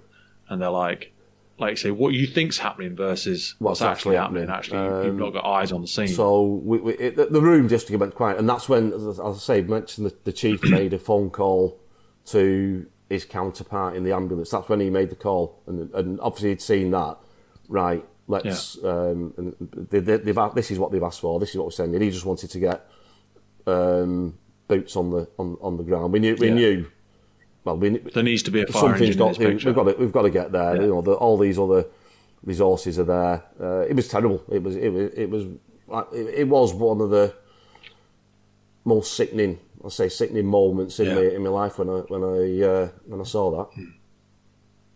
Because it's totally not against why we joined, but there's nobody, I believe, and I'm going out on a limb here, there's nobody operating in the UK Fire and Rescue Service today that is going to work maliciously to do a bad job. I always say people join for the outcome, not the income, because we don't get paid a terrible amount for it. You do it because you don't wish these incidents upon anyone, but you know that when they happen, you have a skill set, you have a role, you have an opportunity to be part of the solution, to create calm out of chaos, to try and be the answer to someone's worst day. So to see that we weren't there as quickly as we wanted to be, like you say, must have just stomach churning. It was awful, Pete. Ever heard the quote that true leaders are readers? Well, we believe this is true. Listeners often ask where we go to keep our finger on the pulse of what's happening in the sector globally. So there are a few key publications which I encourage you to go check out. Now, if you're looking for insights on disaster management, fire protection and firefighting, for us, we go to Asia Pacific Fire Magazine. And when you're looking for the latest on the Middle East fire protection industry and fire services, it's Gulf Fire Magazine. And our quarterly check-in is with International Firefighter Magazine, reporting to municipal, industrial and fire training professionals. Now, next up, and widely accepted to be the global voice for passive and active fire protection, this is a good one. It's International Fire Protection Magazine. And finally, and perhaps the most relevant to our predominantly UK audience, I'd strongly suggest subscribing to UK Fire Magazine, reporting to the United Kingdom fire protection industry and fire services. We're really excited to announce that after a long-standing relationship and mutual respect, we've now partnered with MDM Publishing, who bring you all of these essential publications. Because in a world of change, the learners shall inherit the earth, while the learned shall find themselves perfectly suited for a world that no longer exists. Eric Hoffer said that, and I believe he was right. So keep growing, keep learning, and keep yourself in the know and at the cutting edge of what's happening globally by dropping into the notes. And as a gift from the podcast, you can actually subscribe to any of these publications for free using the link in our notes. Now back to the show. What you've just said there is exactly right. And I remember when the report came out, and one of the Martin Hetz, who was one of the victims, his mum, Fegan Murray, was being interviewed on the news. You know, all agencies got heavily criticised for the response, and that's what she said. She said, you know what, things went wrong. You know, we've got to learn from them. He said, but she said nobody that night didn't go in without the intention of doing the best. They wanted to do the best that they could. And you know, that's quite remarkable, really. When you know she'd sat through when I was giving evidence, you know, I think she was there most days. I always remember because she'd be knitting, she'd be listening to everything, but she was knitting, and she's the one who's after the attack. I think she did a master's degree in terrorism, you know, to understand what had happened. She's also a remarkable lady. And then she's pushed forward the Martin's Law, you know, to make safety at public venues. You know, that's one of her things. You know, you look at people like that. You know, you don't want to get onto politics too much, but you see some of the people, like you say, all the New Year's honours list and that. You know, somebody like her should be the ones that you get elevated to the House of Lords and what have you. Yeah, it was. You know, she's quite a remarkable lady, really, but that's what she said, and it's right. Nobody on that night went in there to do a bad job. And again, going back to, you know, that we mentioned before, the NILO was 22 miles away in certain decisions that were made, and the chair of the inquiry actually said when he was doing his summing up the day the report was released, and he knows about the anger of the operational crews, and he said, you know, it's quite one thing putting people at risk when you're there, or putting yourself at risk. To put somebody at risk when you're miles away is something completely different, and that's absolutely right. And people do need to think about that. It's I was a firefighter for many years, been into burning buildings myself. You do your own personal risk assessment. I've been a watch officer where you've got a view of things in there. You make decisions to send crews in. But when you're miles away and you've got an incomplete picture, and you're dealing with the worst incident that you could possibly imagine, and the information's incorrect, that you've got a bomb, you've got an active shooter. We saw what happened in Paris. Are we going to then send crews in based on the information that we've got? It's a horrible dilemma to be in. And also, like you say, the vulnerability, especially now. I say with crews so inexperienced and I'm talking today, not back when the incident happened, but with so much recruitment now, I'm at incidents sometimes and someone's like, are you happy for the lads to just go in through sector, whatever? And you want to step around the side of the building and just look and go, yeah, okay, yeah, you think go in there. Because you're like, let me just have a look at what it is you think you're doing. Not that you're stupid, and not that I know everything about anything, but I might just see something that I'm not happy with. And I just want to have a look, okay? Because ultimately, you're the one responsible. Yeah. And that's the aspect. It's not that I've got a better idea than you or I'm more important to you, but whatever happens at this incident ground at the minute, I'm the most senior rank. I'm going to be responsible for this, and I just want to make sure you're not about to walk into something stupid you've not seen coming. Yeah, and it is. It's that's what the officer is there for. Step back, look at what everything that's going on, because the crews will. They say that the tunnel vision. They'll look at the thing. Right, I've got to get in there. And you want them to be that way. It's like having dogs on a leash. Yeah. They want to. They're hungry. They want to get in there. They want to do it. And you want firefighters to be that way. Yeah. You don't want them to be hesitant and questioning your every word. But part of that is you need to know that you are confident, that you have got a good situational awareness. You've understood what's happening, what might happen next, and that you can give them guidance and command and leadership from a position of information, not just let's wing it. It felt like the right thing to do. Well, just pause for a second. So that was an important thing. But going back to your question, started, I say, scaling down about the 1 o'clock in the morning. I said the crews were there for a period of time. But when they left, like I said, was informed of there's a lot of anger.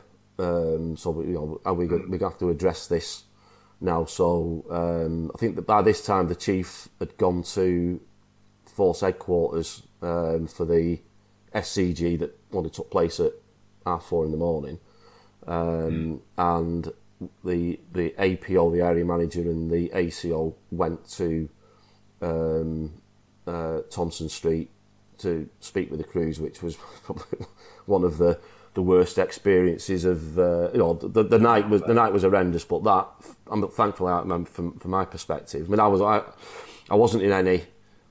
Again, this is the thing. It's not sloppy short. I wasn't ever in any sort of command role on the night. I came in sort of as a bit of a tactical advisor, but I was looking more. A lot of it was looking at the major incident side of it, as much as looking at the. What was going on at the ground. But yeah, that meeting was pretty horrendous from what I've been led to believe. I imagine it would be. If you're a regular listener to the podcast, then chances are you are big into your own personal development and the development of firefighters around you. So I wanted to remind you of our mobile app Drill Book. This is a free training and development resources made by firefighters for firefighters. Heading on to Drillbook, you will find incident debriefs, radio messages, knots and lines, quick reference guides, quizzes every single day. We've got useful links to the ERG, to Web Rescue, to Jessup, Euro Rescue, 10-second triage, National Operational Guidance, and not to mention our daily quizzes where you will find questions on extrication, casualty handling, breathing apparatus, fire development, water rescue, rope rescue, you name it. It is the go-to resource if you've got a spare 5 minutes on the firehouse to develop yourself and those around you. Not only that, if you're looking to get into the fire service, we've got advice on there on interview questions, interview answers. You can build your own questioning in there. And again, remember, this is built by firefighters for firefighters, so you can add your own drills in there. You can pick the drills that you find the most favorite. There is literally hundreds of training ideas, hundreds of drills in there. Remember, this app is absolutely free and it grows every single day down to the contributions of our thousands and thousands of users. It's freely available on Android, Apple, and you will find it in the links for this podcast. Remember, it's called personal development. The clue's in the name. You've got to work twice as hard on yourself as you do on the job. So always be growing, always be developing. Now let's get back to the show. So, there's obviously, people will have seen so much of this in the press. They'll have seen the different volumes of the inquiry. They'll have seen the Kerrs Lake, and we'll put all the stuff in the notes for people to go and look if they want to. Talk to me about initial lessons learned, because, you know, from top to bottom, people will know about hot debriefs. They'll know about chats on stations. You mentioned a minute ago, the leaders, certain senior leaders go into the stations having those conversations. What happened in terms of an internal debrief? When did we start capturing information? How was that experience for you looking back? Well, I'll come to the debriefing because that was pretty poor. If I'm honest. I mean, initially afterwards about capturing information. I say after the incident went home in the morning. I was basically in a trance for most of the day. Like I say, I don't think I've ever been in such a dark place in my entire life, really. Went to bed at night. Why? Oh, it's just the... Not saying that you shouldn't have been, but I have an impression of why I would feel that way, but I wasn't there. Well, you mentioned it before, you know, none of us want to do a bad job. We put an immense amount of work into that capability. And I feel that the capability that we had in place was good. The training was good. The firefighters were good. But I always say to people, the emergency service, it's like a vocation. It's not like a job. Absolutely. Because you're doing it all the time. I mean, the podcast is an example of it. Not only are we talking about stuff, but people also listening to stuff, learning stuff, interested in stuff. You're always trying to become more proficient and better at your job, more informed, more capable of responding to these things. I mean, like from my perspective, I mean, you might get these days, you've talked about experience and so on before. It's probably getting to the stage where it's not I mean, for us, it was a 30-year career. I was lucky because of the pension. Maybe you call it the golden handcuffs. But once I joined, you know, I was passionate about the job. Exactly what you said. I always wanted to be better. And again, and this came out from one of the crews at the inquiry that we'll talk about in a minute. Mentioned about the officers on the night of lack of experience and jumping through the hoops. That couldn't be more wrong. I mean, the officers involved on the night were probably some of the most experienced officers that we had in the job at the time, and it still went wrong. You know, it went wrong for a multitude of reasons. Some of our own being some of the things that were beyond our control. But then I looked at myself. I thought, well, actually, for my career, I served an apprenticeship in every role that I did. I was a firefighter for 6-7 years. Then I went as a crew manager. I did obviously put the temporaries in. I was a crew manager then for about 3 years. Watch manager for about another 4 years. I was station manager from 2004 to 2010, so 6 years at that. And then I was a group manager from 2010. I did 3 years at National Resilience as the National DIM lead. Came back, I did about 2 months back as a station manager, and then I was promoted to group manager again in 2013. So I did 6 years as a group manager. So, you know, when you hear, so just on that point in a minute, like how we navigate careers, and because I love just like personal. The whole podcast is like a personal coaching experience for me, because I speak to so many incredible people like you, and So I've done across the board at different levels. I've been crew managers in different stations and different organisations as a firefighter for many, many years. Watch manager now. I've done ops assurance. I've done fire investigation. I've done training and development and on the trucks as well, because I want to get a lot of that lateral development. People are always saying, have been for the last year or so, oh, you should be going for your station commanders, blah, blah, blah. But I'm like, yeah, but I've been in for 17, 18 years, something like that now, and I've probably got another 20 years at least if I want to in this job. So I'm like, if I rush really quickly, and I might not even ever be able to get to whatever level, I don't know, but if I rush there quickly, I'm like, am I going to spend 15 years as a group manager, never going to another job? And it's like an art form. There's no way of doing it right or wrong. No. But I'd love to learn from someone like you, because if you don't go past a certain point, if you don't start moving, you'll never get to the top. If you want to get to the top, you've got to start moving at some point. And some people do spend 15 years as a station manager and going, oh, I wish I'd have actually pushed for area and group and whatever sooner. But also, like you're just saying, sometimes people can jump so quick and you're like, well, you only spent 2 months as a bloody watch manager, John. What the fuck do you know? Do you know what I mean? It's hard. And I feel like it's going to be even harder now with direct entry. People won't have the faith sometimes in their leaders. And there's no perfect way, but do you know what I mean? Yeah, absolutely. I mean, like I say, in our day and age, everybody joins as a firefighter. I mean, people have views on direct entry at certain things. I'm hearing tales about people as group manager now with 6 years in, even if they start at bottom accelerated promotion. Yeah. So there is an element of what experience that you've got in that. On the flip side of that as well, you move too quickly. Like I say, firefighting, you learn your trade. You go through the ranks, and as I say, when we were talking before we came onto the main chat, like for me, from a command perspective, the biggest jumps is when you move out the back of that fire engine to that front left-hand seat. That's huge. It's completely different. When you go from crew to watch manager, yes, a little bit more of the same, but a bit more responsibility. Then it's a huge jump then to the station command, because you're looking at things from a tactical perspective. It's the bigger picture of the. And also, you've not got a team around you anymore. You're not part of the daily banter, the daily fun. You're alone a lot of the time. You're travelling to incidents alone. You're working in your office alone. And from the ops perspective, you're one of them. Now, as soon as you put that third pip on your shoulder, your management, until then they do it themselves. And what you've got to realise when you go into those management roles, you are management. Brigade policies are introduced. Do you agree with them all? Probably not. Do you voice your opinion? Yes. But it's like the old Private Ryan film, isn't it? When the rubber meets the road, I have to initiate it, and I do have to follow it. It's like the Private Ryan film, isn't it? When they're having the discussion in the fields about the gripes, and somebody says, "Well, is it worth sending all these 8 of us to rescue one man?" And how Tom Hanks handles it, and you do. That's a great. I love that film. Well, you say things going up, but when with the crew as a manager, you've got to toe the party line, whether you like it or not, or you throw the rank in, you try and then get to a position where you are a policy maker and you can sort of have maybe a positive impact on it. That's what frustrates me sometimes. Some amazing career firefighters who I'm like, God, you'd make an amendment, and they are still a leader. Yeah. They are still a leader even if they don't have a rank. But I'm like, you've got unspent passion that you could actually move some of this stuff.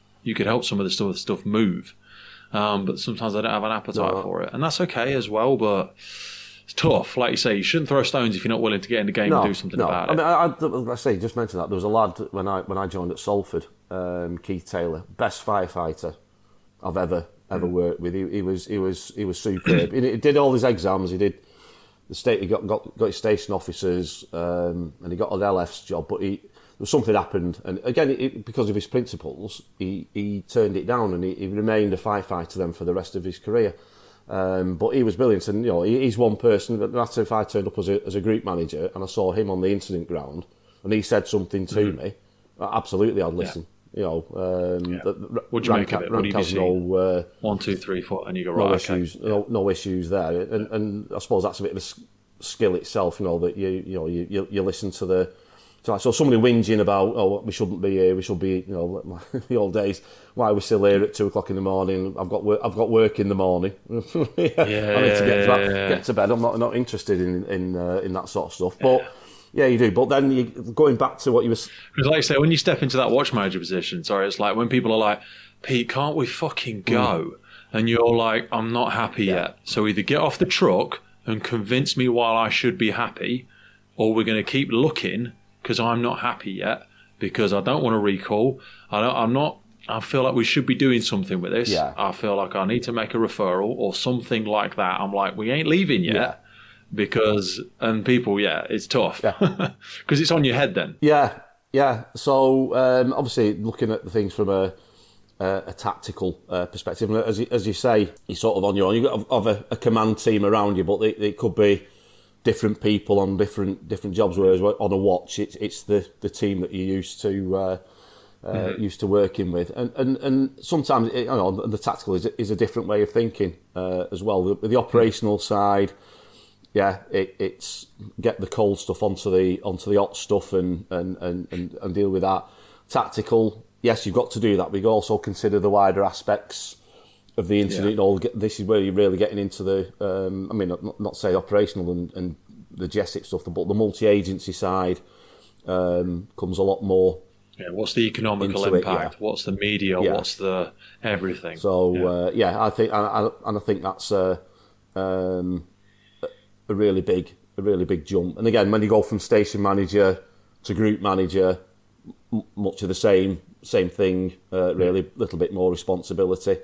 And again, as we were talking about going through the progression, like then you get to area manager. Now in Manchester, the area managers had all the specialist qualifications taken off them. They were literally an area manager, but the job there, and this is where people going through, and like you said yourself, you've got another 20 odd years to do. If you get there too fast, there's a real chance of the burnout. I used to watch the area managers, and they go grey overnight. Some of them look like they've had a terminal illness, and some of them may have, and I apologise if they have. But some just look poorly. Because they get everything. I mean, I wasn't an area manager. I decided I'm staying at group manager. The job I had, I loved, with the contingency planning, and I was fed up with all the. They used to move the goalposts every time there was a promotion thing that We're about to move to the NFCC National Leadership Framework, aren't we? I just got fed up. They'll change them all again. That, and I was happy where I was. So we're having the IFE on soon. What happened to IFE? Exactly. Yeah. I don't think anybody cares about that anymore. I know that's probably horrible. I'm sure they're still very important, but that seemed to have got chucked out as well. But again, I've still got my members.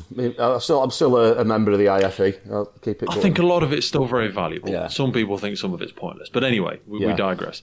So and if you get to the area manager, if you've not sort of got the concept to move on, if you're in there for like 10, 11 years, I'd say you will be burnt out by the time you get to the end of your career. I think it's a real challenging position as an area manager. Well, these days you tend to see people make those last few jumps really quickly, and they'll have one of those jobs for a year or two, because it's the final pension scheme, scheme, isn't it? So today's podcast is powered by our partner Lifelines and their revolutionary approach to functional hydration. Just like in firefighting, water is essential for body function, but studies show more than 80% of firefighters are dehydrated. A 25-year study findings from the National Institute of Health showed poor hydration to be linked to early aging and chronic disease, and even mild dehydration results in significant negative impact outcomes including headaches, exhaustion, rapid pulse, irritability, and poor cognitive function. A study conducted by Yale University showed that participants who were just 1% dehydrated had a 12% increase in errors when performing tasks that required cognitive flexibility. In addition, dehydration is shown to worsen mood and attitude, contribute to confusion and poor decision making, and negatively affect memory and judgment. In other words, you really don't want your incident commander, firefighter, or for that matter any first responder on a critical scene to be even slightly dehydrated. Mild dehydration occurs when a person is just 1.5% dehydrated, a condition that does not even trigger the third first response in most people. So just imagine how quickly a firefighter or any first responder can and does become dehydrated in their day-to-day duties, which is why I address my hydration first thing every day with Lifeline's. Go into the notes for this episode and specifically check out Lifeline's Hydro Fuel and Hydro OG by clicking in the notes for the podcast for a clean energy solution designed for those who demand more from their day. Now back to the show. Take me back to internal debrief. So it was not as we would like it to have been intended. After the incident, like I say, the day after, I was in a daze. What I started to try and do was start writing everything down, because it was one of the things with the NILO role was like contemporaneous notes. Now, all right, I didn't write things down on the night because things were going on quite quickly. But that day, I think an initial part of your notes is still available on the internet. Actually, are they? On the from the inquiry? It may very well. Yes, it is come from the inquiry. I think they just published the first page of it. Right. Okay. Yeah. So so it's an incident log from Group Manager John Fletcher. My log below was commenced on the 23rd of May 2017. Yeah. So they've got the first page on there still. Right. Okay. That's interesting. Talk to people about some contemporaneous notes and again for junior officers, the value, because like I say, through the passage of time, you see this with police reports, what you thought happened and how long you thought it took. Yeah. And all of that becomes very blurry, very quick, very, very quick. It does. And in fact, I wrote mine down that day. There's about 7 pages of it from what I could remember. And best, like you say, best of my knowledge. And another bit I'll come on to a little bit later on was like the welfare side is sometimes your mind does play tricks on you. And the longer that you leave writing things down, the more that could happen. People will speak to you in the office and, well, did I actually think that? Did I actually do that at the time? Or did that happen at another time? And things can start changing. So it's really important that you write things down straight away. And I think it's one of the things, and we'll come on to the debrief in a minute, I think it's one of the things in the fire service we're poor at. Certainly decision logging and making sure we maintain the contemporaneous. Who was it I was speaking to recently? Was it yourself that forgot to tell people, not that you did, but there was an incident I was speaking to someone recently, I don't know if it's Grenfell or something, they'd forgotten to tell the crews not to come in the next day. No, that wasn't me. No, it was someone else.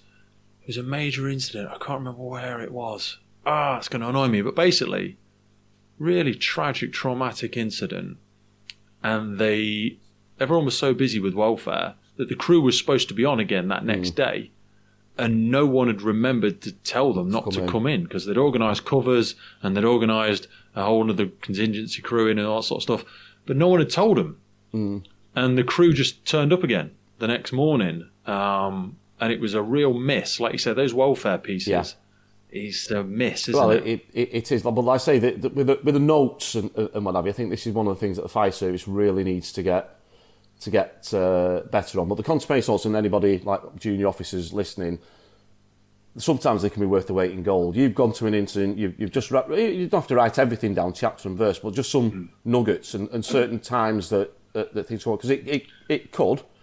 I've got 3 of these.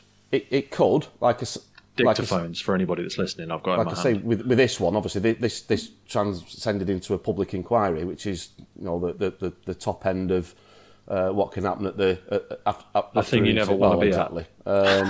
Or it could be something internal, like for your internal debriefs. Yeah. Could even be something on a discipline side of it. If something's gone wrong. But get into the habit of writing the notes and the salient points and timestamp them, and if you need to, go back and have a look at the log. If you sent a message at a certain time, you can correlate that, so you can triangulate certain things, but other stuff has to be off your mind. So, I started my contemporaneous notes the next day, went to bed at night, and like I say, as I said at the beginning, I'd been on duty the weekend before the arena. So I started at 9 o'clock Friday morning, and I was on until 5 o'clock on the the Monday afternoon. So I went off at 5 o'clock. Wow. And I'd had quite a busy weekend as well. This group managers never turn out. What a load of nonsense that is, especially if you've got ASMATs and NILO. The phone never stops and whatever. I didn't have, you never get a full night's sleep anyway. And then NILO especially, because you get so much regional calls and people asking you for advice from different services. It's not just your own stuff. Yeah, and then you get... Well, and we had with control, because we had to regional control then, the NILO would be sort of, if there was something they weren't sure of, that they either go to the NILO or the duty group manager, and I was invariably one or the other, so I get quite a lot of phone calls anyway, without even turning out, but nonetheless. So, and then obviously I was just going to bed, the arena happened, and I was up all night then, couldn't sleep all day, so I'd probably done 48 hours without any sleep at all. Went to bed. I was wide awake. My mind was just racing. Phone went. It was the ACO, Dave Keelan. First of all, he thanked me for coming in because I was off duty the night before, and then he said, "Right, I've asked. I've set up." Did you ask him for overtime? Oh, did I? No. Can I put that in as no? Sorry, not that conversation yet. Okay, that was last thing on my mind. So he said, "Right, and just let you know, I've put a team together of 2 officers to start building the picture up about our response, because obviously it wasn't good." So I said, right, so basically they're basically informing us that we're going to be part of there's going to be a formal investigation into which you'd fully expect anyway. So it started that, but what didn't happen was a proper debrief in the short term. Now, like I say, I was in a bad place, and I think everybody else was the same. The chief, he was in, but it was actually going away on the following Sunday. It was his daughter's wedding. They were going overseas. So that's been planned for ages. He probably the last thing he wanted to do was go away. But the debrief didn't happen. What they should have done was probably done it over the next couple of days. Get everybody in who was involved that night. Wouldn't have been perfect. Just press record, and everyone just verbally vomit everything that happened and what they thought should have happened and didn't happen, and get that situational aware. Connect all of the dots. It's like 20 layers of cloth, isn't it? Lay them all on top of each other, and what holes did everyone else see, and who captured who else's holes? And you know what? I think. And we talked briefly about when the ACO and the area manager went and did we'll call it a hot debrief. I'll probably use that in the very loosest of terms, because I think it was just an argument. And I think feelings would have been running really, really high at the debrief. But when you look at the pros and cons, I think it had to happen, because people then start making their own assumptions the longer it goes on. Yes, 100%. Like you said about the crews as well, because in the absence of information, we naturally fill voids in our head. We go, John's gone quiet. Why? Well, it's because he's lying to me. Because maybe he's really fucking busy. Yeah, maybe he's answering 27 of the phone calls. That's why he's not answering my call. Maybe he's busy doing everything else. Maybe he's not asleep with his thumb up his arse doing nothing and doesn't care. That's rarely, if ever, the case for any emergency services. We're all working far more than we should do, with the greatest respect. But like you say, it can start to breed that distrust, that fear, that what am I not being told? Yeah, so can't be nice. There was nothing happened, and then ultimately got informed that the press have got hold of the story. So it's going to be in I think it was the Manchester Evening News on the Wednesday night, and then it was in the MEN, and then ultimately in all the national papers the next days. So that was pretty horrendous. So they sort of, I think they missed an opportunity about having the debrief. I'll talk about the personal things, how I felt when I went into work on the Wednesday in a second. But what they did then, they held a debrief about 2 months later. Now, as I mentioned before, they put this team of 2 officers together to start collating the information as to what happened. So they put a timeline together. Did one of them not come and consult? Yeah. They came to speak to us, but they spoke to us individually, and what they were also doing was looking at messages and looking at the logs, looking at phone records and things like that. So they were doing, like I say, a pretty thorough internal investigation. But what they were ultimately doing was putting this timeline together so that they had it ready for the debrief, as I say. The legal inquiry. And then they put this. They had this debrief. It was about 2 months after in Manchester. Wow. So it was what you had was all the officers that were involved on the night and the pump commanders. Didn't have the firefighters, but the pump commanders were there. It was really weird because they put this time out, and you were sat at different ends of the table. So you had the officers at one end and the crews the operational officers at the other, the pump commanders. But then what we had at this debrief was the Kerslake review. I might talk about that in a minute. The Kerslake review had been commissioned by the mayor. So there was somebody from the Kerslake team was sat there. Then you had somebody from the LRF sat there. You had Union from the FBU there. Somebody from FOA there. Local Resilience Forums. Yeah, so it wasn't really a forum where we could all have a... Doesn't feel like a safe environment. It wasn't a debrief. It was... I wasn't even... It was a hearing. Yeah, it wasn't even... I was going to say, it wasn't even... Somebody said about a diffusing session. It wasn't even that, because the last thing it was a diffusing session. And they started off with a timeline, somebody presenting it and going through it. And I think for the first hour, we got to 10 minutes in, because everybody was just jumping in, and certainly again, and this isn't any criticism from the ops crews, because they wanted answers. Well, why did you not do this? Why wasn't that done? And so, well, we might get to that in a bit. And in the end, it was one of the watch officers said, right, let's just do away with the timeline. Just tell us what happened. Just tell us. So then we sort of went through a sequential thing, which was probably a better way of doing it. The timeline was important. Subsequently it was used in the inquiry and it was used in Kerslake. But for the debrief, it probably wasn't required. What you wanted was like personal. Right. Well, what happened? Why did that happen? So they have the questions, and you sort of took it more down that route. But I didn't feel, like I say, one, it was too late. It was shouldn't have had external organisations. No external organisations. We should have had an internal one of a safe, organisational trust. We can say what we like. Yeah. Like we're not going to start effing bombing and dropping C bombs at each other. But just you needed to have had that first. Yeah. And I can understand if they brought an external senior officer in from another brigade to sort of facilitate it, or host it, chair it. Yeah. The other side of it as well was the multi-agency debriefs, and again, they weren't fit for purpose because when they held them, I think they held them on two separate sessions, and one session I think the police were there, and then the second, the police and ambulance were there, and then the next one the fire were there, but the people who went wasn't those who were involved. It was those who put the timeline together. So I think the whole debriefing was woeful. I think that's the word I would use. Do you think that was taken out of those people's hands, out of a position of organisational sort of representation, trying not to...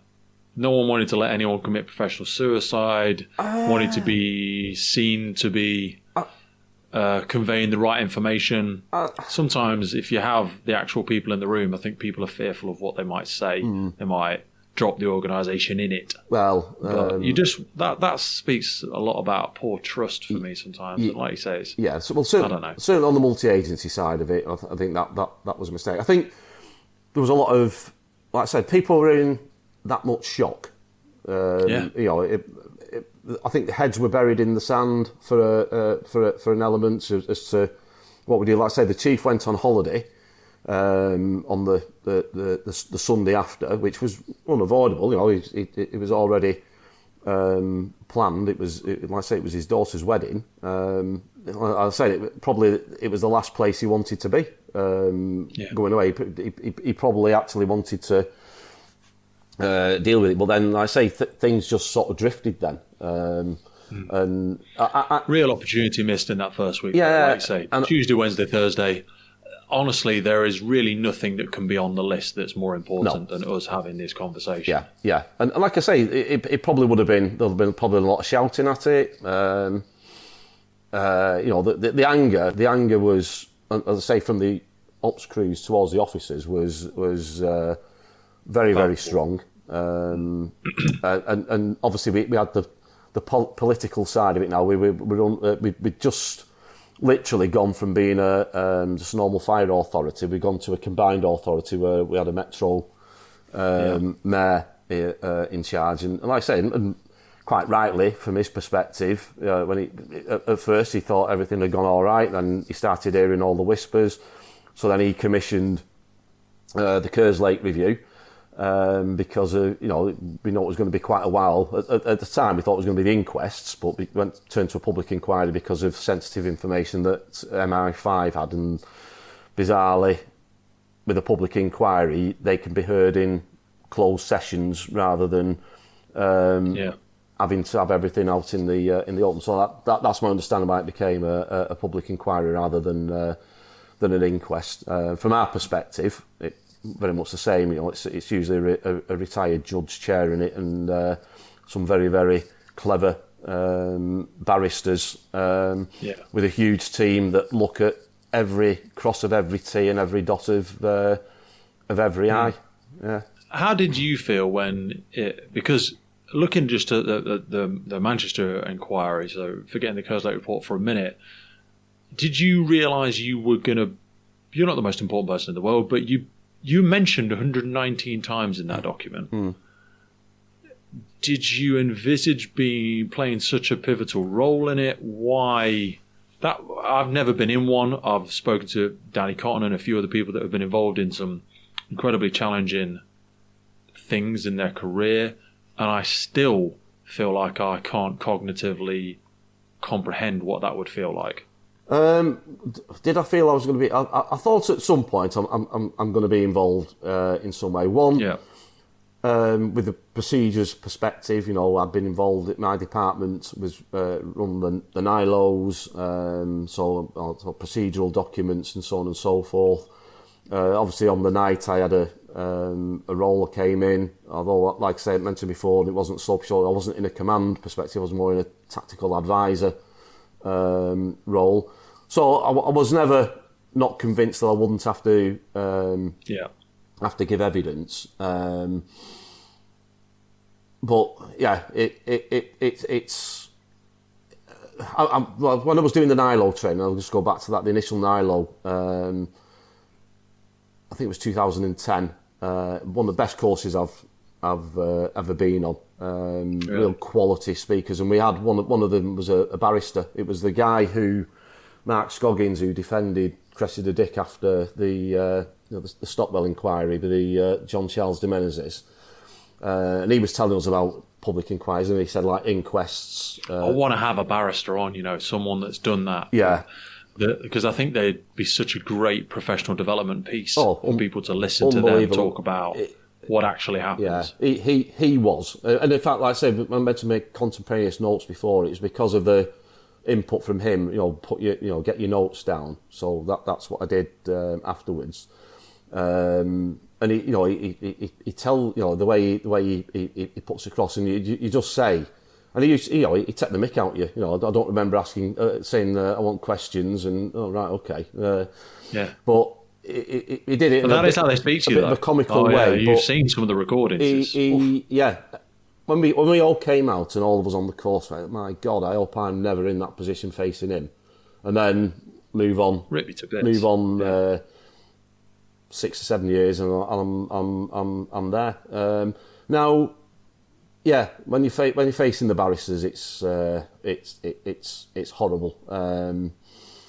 Again, we probably might come on to that one in a minute when we're going through the inquiry. But yeah, the thought of that played on my mind for years, because it took I think it was 2021, 22 when I was giving evidence at the inquiry. But obviously the incident occurred in 2017, so there's a lot of time. Like I retired in 2019. And I still had this this hanging over me. So it was quite a horrible experience. Like I say, I hope nobody ever has to go through it, but we see more and more now. Obviously, with the Grenfell inquiry, we're getting more and more incidents. There's there's the judicial process to go through. Whether and this is what Scoggins said, whether it's an inquest or a public inquiry, to you as a fire officer probably makes little difference. The whole process is pretty much the same. And when you think back, when after 7/7, that was an inquest, but it was a retired High Court judge listening to the evidence, all the barristers, and the amount of team that looks at, and they look at everything. They look at every single thing. And the services have to pay for that as well, don't they? Services have to pay for it themselves a lot of the time. Yeah, I don't know how the finances go into. The services will certainly have to pay, I would imagine, for their own legal the legal representation. But how the public inquiries are funded, I'm not sure. I would have thought there must be some form of external funding, because they cost millions when by the time you've finished. So how were you prepared for an inquiry? What support did you receive? Because I know it's something we'll come on to, how poorly we do support individuals that are going through these things, and how quickly you can probably feel alone and under investigation yourself, even though it's not inherently you that they're there to talk about. It's a difficult one. I mean, I suppose I go back, like, support-wise, to the brigade, and I go back to the Friday after the incident, and I'd just been on sort of autopilot that week. I was off on the Tuesday, but like I say, I was writing all my notes. Came in on the Wednesday, and it was horrible. I just felt everybody was looking at me. Nobody probably even knew that I'd been involved on the night. The whole organisation was in total shock. I went to a business continuity meeting, and that's when it came out about the press are going to be putting a story that night. So again, my heart sank on that, and I just felt everybody around the table was looking at me, judging me. That wasn't the case, because, like I say, most of them probably didn't even know I'd been involved in it. I was just busy then all the week. I was in the counter-terrorism police operations room at the headquarters as the NILO on the Thursday. And then on the Friday morning, I realised I'd come out with my pass, so I was taking it back. And we had a meeting. I met some colleagues from multi-agencies about the communication. Said, well, we need to do something about this. And what I said before about the... Did you keep expecting, like, Wednesday, Thursday, Friday, someone's going to come and tap you on the shoulder, or are you going to receive an email to say, hey, gang, 2:00, we're all getting together for a debrief? As I expected a debrief. My line manager, to be fair to him, came round to my house, and that was surreal. On the Tuesday morning, I rang him up, and I said to him, he answered, oh, hi John, how are you? I said, how am I? I said, well, not very well, really. Why, what's up? I said, what? And I was like, what's up? I said, have you not seen what's happened? No. And he was on the same group as me, and he turned his phone off the night before, so he was totally oblivious to what had gone on. I said, there's been a bomb at the arena, 22 people killed, and he was like, oh God. So then, after that, he came down to my house, just basically as a welfare check. But then went back in, and it was sort of like expecting to get on as normal. But as I say, on the Friday, I'd gone over to police headquarters, and we'd trying to put this protocol in place, get it up and running for the communications, just in case anything else happened, because we'd gone to critical then. And I came back, I was in my office, and I was having phone calls with other agencies, and we were just putting this memorandum of understanding together. And then this guy came in from the welfare unit, Paul Brunt, and I thought, oh, right, okay. And I'm busy, and he said, "I'll just come and sit down, have a bit of a chat, and just see how we do. Let's have a coffee and what have you." Yeah. And I'm not dismissing him, but I'm carrying. I'm doing me typing away. But then he started saying stuff to me, and then I started listening to him. Then, and he's talking about, like I said before, like your mind can play tricks on you, of things. Like say, if you don't write things down straight away, you can get confused and be 100% certain. And he sort of talked about like you've had an injury, your brain's had an injury, you've had a trauma. And then I started thinking, well, actually, you're right, I've not slept. So every time I close my eyes, I'm thinking about the arena. And as he's having the conversation, and prior to that, Brigade had put out need for people to volunteer over the weekend because obviously the police control room was still running. We need NILOs in. So, like I said, I just wanted to do stuff. I volunteered for everything. We needed DIM officers because the DIM was going around to various addresses. It's a good avoidance tactic, isn't it? I suppose that's probably what I was doing. And then as he's talking to me, suddenly every bit of energy just went out of me, and I was like, Christ Almighty, I'm exhausted. I'm absolutely shattered. And like I say, I probably hadn't slept properly for nearly a week by that time. Yeah.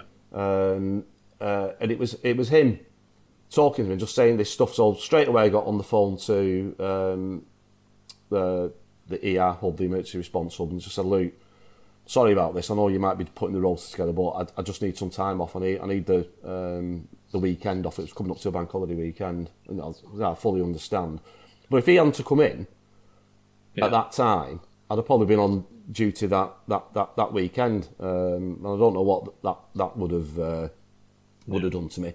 And then after that, I had quite a lot of conversations with him, throughout. And I think he's probably the first one that I spoke to, like, about the incidents and starting to put things into place as to, well, this is what happened with me. This was my timeline, which, like I say, I found a bit cathartic. There was offers of welfare. Just give us an understanding for this person's role in the. So they're a welfare. Are they? It was a station. Green book, grey book. No, it was a grey book. He was a watch manager. Okay. But I don't know whether he just came in on his own volition, or probably there'd been conversations about these officers. But he just walked in and just sat down. And at first, I was quite dismissive of him.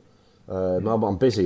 Do you do trim in Manchester? They do trim, but we didn't really have. Well, I don't think it might have been implemented then, but we didn't really have anything. And I think, again, although they said there's counselling there for you, I think that the welfare could have been better. As an individual, I thought he was really good, and we were offered counselling. But I say the good examples that I hear of it are usually blind luck. Like, that person just has a good skill set. They've got good soft skills. I worry, despite the fact we talk about it a lot and we value signal towards wanting, we don't invest in good training for these individuals. You go on an electronic course, or you do a half a day trim course, and I think considering stress, I think stress and time off work, stress took over musculoskeletal injuries as the biggest cost to organisations now. And I still think we're not really taking it seriously enough. But anyway, and you're right. And I think those involved on the night, even though, like I say, I was probably trying to take my mind off it by being busy, I think we should have been taken out of the game. I think they should have said, right, you're off the run. Don't come in. Control staff, the officers involved. Don't come in. The crew's there. Don't come in. I mean, just imagine how horrible the control staff must feel. Yeah, it was. Yeah, absolutely, and it was difficult at the time because it like I say, when something like this happens, from a business continuity perspective, an organisation, the resource implications are huge. There's all sorts of things running 24/7. Certainly, like with the police, so we needed the NILOs and the DIM, of which I had the skill sets, were the ones that were sort of like gold dust. We need as many of them as possible. Yeah. We need group managers and area managers. I think we only had 7 area managers, but we need somebody in the police control for all day. And I think by the weekend it was a GM at night and an area manager during the day, supported by a GM. So it was very resource intensive, and I sort of found myself, the role I had, I was sort of right in the middle of it. So I was quite a valuable resource to them. But I do think. At the time, after it, they should have said, "You're out the game. You're off the run." Maybe some counselling. I say that the thing with Paul Brunt was really, really useful. And as I say, we got offered, they offered counselling as such. But one of the things that I did do was the Manchester Resilience Hub did some offered like a counselling, or this was open to anyone. This was open to victims of the incident as well as responders. Anyway, I had a conversation with my wife. Something happened, and she just said, you need to get. This was on the Sunday after. Said you need to get help, and I contacted them. And in the end, with them, I did have counselling. I had a course of cognitive behaviour therapy, and again, prior to that, I'd probably been quite dismissive about it, but actually, it did help me. It's about put things into perspective, because I just. The weight of the world was on my shoulders. I blame myself for everything. And like I say, some conversations with my wife, it was like tough love. She said, well, go in front of the press and say it's all your fault. You've messed up everything. And I've had other people saying, you haven't actually done anything wrong. What you'd done on the night, from your role and perspective, you didn't do anything wrong. And it took me a long time to sort of come to that, and that, I think that was the thing that got me right. Well, I need to do something, and that I need to apologise for this. I need to make it better. I need to do something. Yeah, and I think that's why afterwards, I wanted to be busy. I wanted to be doing stuff. I wanted to be NILO. I wanted to be out on the dim side, because you're having a bit of a positive contribution to the. All right, it's the consequence management of it, but you're having some input, whereas we'd failed at the initial the initial response side. So yeah, it definitely messes with your head. So you went straight from that into you're seeing it on the national papers. Yeah, you've learned that there's going to be an inquiry. Yeah, take us through those next few weeks. Well, I mean, with the news, and I couldn't watch it. I couldn't read a newspaper. I avoided them. I couldn't put the news on. If ever it mentioned the arena, I'd turn it off. Whether you call it putting my head in the sand or whatever, but I just needed to be away from it for that period of time. But obviously, back in work, you're getting asked the questions. The internal investigations ongoing.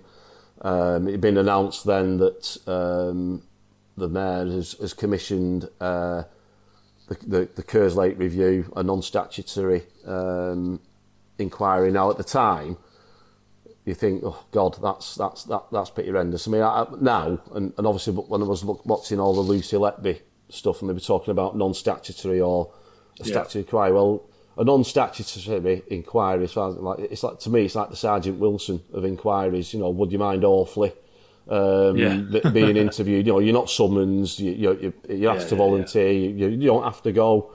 You don't have to provide evidence. It'd be helpful if you can provide certain things.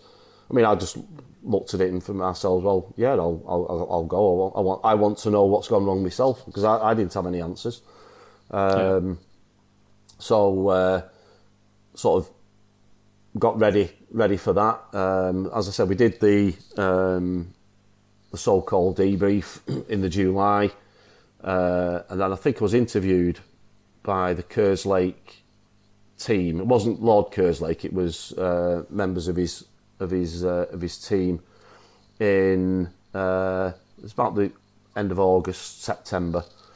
About 3 hours with him, and to be fair, that was a quite a therapeutic experience, really, because it was not bothered about the facts as such. Right, tell us what happened. Tell us your story. So I told them my bit. All the other officers who were asked to go all attended, because again, that nobody had anything to hide as such. They wanted to know what the problems were. So we did the Kerslake stuff. Obviously, waited them for that to come out. We knew that the inquest was going to be a big inquest. I don't know if it had been changed to a public inquiry by that time. And then the Kerslake report came out, I think, in the March, the following year, March 2018. I thought that was quite a quick turnaround for that.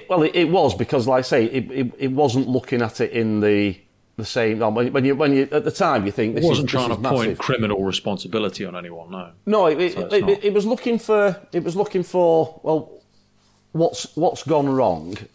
I do think it's funny. I'm having to watch my words how I say this. Mm-hmm. There was a lot of emphasis on the NILO and the fire service for obvious reasons, and it was one of the things that when the press conference, this is what sent me back. I'd sort of started coming round a little bit, but when this came out, and again how the brigade handled it was, I think, pretty poor. As it came out on the morning, and I know we've got a combined authority. There's high level politics involved in it. Yeah. But there was I will say, there was a memo came out to the organisation on the morning that the report came out. Now, because I wasn't one of the NILOs, I didn't get a copy of it. In fact, I think I've only mentioned it once in passing. So traumatically for me, probably not as bad as what it was for some of the others, and they weren't named. Whereas in the inquiry, you actually named, and well, on here they just referred to the roles. But the brigade put a thing out in the morning, basically threw the officers under the bus. You were basically said you were let down to the whole organisation by your senior officers, which I thought was pretty appalling. Really, yeah. And I still feel that to this day. What do you think the thought process was behind something like that? Because, like you say, that station officer area or group manager thing, you're right in the sticky middle there, the messy middle, where you're not part of the team at the bottom all the time, and then you've got people above kicking down, whilst you're sat in the middle, and it's the rock and a hard place, being blamed from both ends. Well, maybe not. That's harsh on the crews. I think it entailed the whole of the officers. Because obviously the chief was involved on the night, so it went down from the top of the organisation. But I do think, like I say, we were thrown under the bus a bit with it. Certainly with that memo, and when the report was officially published in the afternoon, there was a press conference, and again I'll cover this in a second. There was a press conference, and the only emergent, well, they had the one with Lord Kerslake. He did the initial bit. NILO's come under some criticism in it, but then there was a subsequent one with the mayor, and the only emergency service present was the fire service. It was the interim chief at the time. No ambulance, no police, which I thought was unfair. So then, next day or the day after, the mayor had a meeting, open meeting for everybody who wanted to come at the training centre, and he made said a few things, made a commitment. Then either myself or the deputy mayor will come. We'll come to every fire station and see every fire station. Discuss it. And then I was away actually. I was on a course at the Fire Service College, and when I came back, it was a Good Friday, and again it was all in the papers. Fire crews have got nothing to be ashamed of. It was all you let down by your officer. So basically, what the memo had said, and it was another group manager who wasn't involved on the night had said, "Well, I went there the other day, and the mayor had offered to cut at stations. Well, we want to see him as well." So I said, "Right, okay then." So he went and saw the chief or the interim chief, because the chief at the time had gone, or he was on leave. So we had an interim chief in place. So then I think she contacted the mayor. And to fairness to the mayor, he came down to headquarters. Now I by this time I'd gone through Kerrs Lake from cover to cover 3 or 4 times. I had all my little tabs in it. I was actually on the team. There was a Kerrs Lake Arena review team put in place by the LRF, and I was like one of the fire reps on it. And it was quite funny as you're going through it, and you see how it's written, and you've read it yourself. Most of the recommendations were more for other agencies than us. I think it was like 4 or 5 for the fire.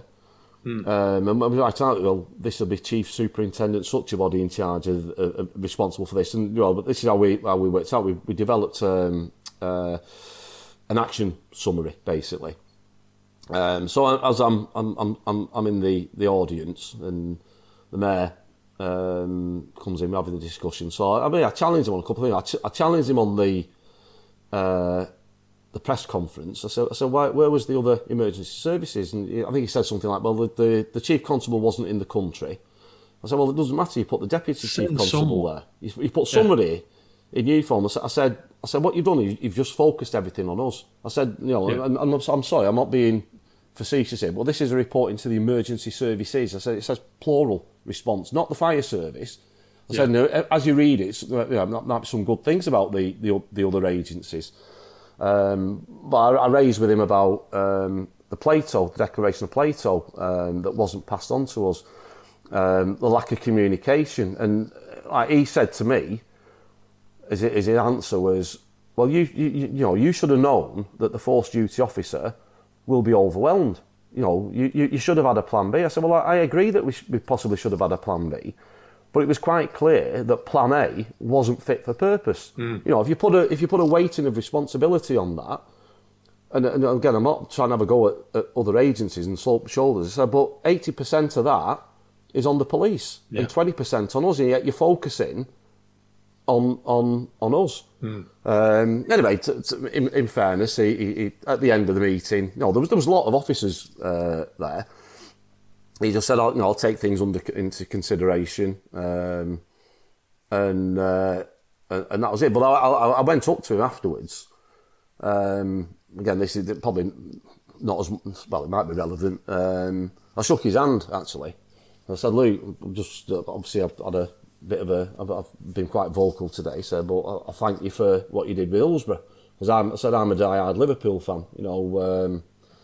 What happened there, and like the sort of the lies that were told and everything. He said, well, I appreciate that, and I think again that then was a thing that put me in my mindset then for how they're going to approach the inquiry,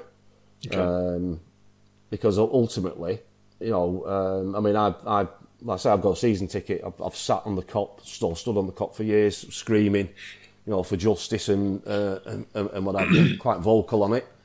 And I thought, well, with this public inquiry, I'm just going to go and tell the truth. Whether it's suits people's narratives or appetites, or people's narrative or personal. It's not about me. It's not about the organisation. It's or other organisations. It's about the people, servants of the community, the victims, and ultimately that it doesn't happen again. The lessons are absolutely learned. There's no cover-ups or anything like that, and there wasn't. I think it put my faith back in when I did the inquiry, and like I say, horrendous as it was, it put my faith back in like how public inquiry should be. I think that the chair was very good, very, very fair. The things that we'd raised, that they did focus on. They focused on the role of the FDO and the communication side of it. How things have failed. But I think he was really, really fair, even though it's hard to read. Yeah. To all agencies involved. So. From that, I thought, well, that's how I'm going to approach the inquiry. I'll send everything I've got. I'm not trying to hold anything back. Did it have to go through an initial filter first when you do something like this? Does it pass through someone in your own organisation before they let you release it? Well, it's not that they'll let you release it. I mean, when before the inquiry, and again, this is part of sort of the preparation for it, we was interviewed by the brigade solicitors. These people I'd never seen before. All of a sudden, they all came out. A whole team marched in from somewhere. Well, no, there was me. You were interviewed individually. I had a representative with me. I had a good friend. I just brought a good friend with me, Tony Bryan, as a bit of a support. And we just went through everything. Just told the story. And with the solicitor, I actually started really getting on with him. You know, he came in with it. He didn't have a clue what had happened. Then we had to have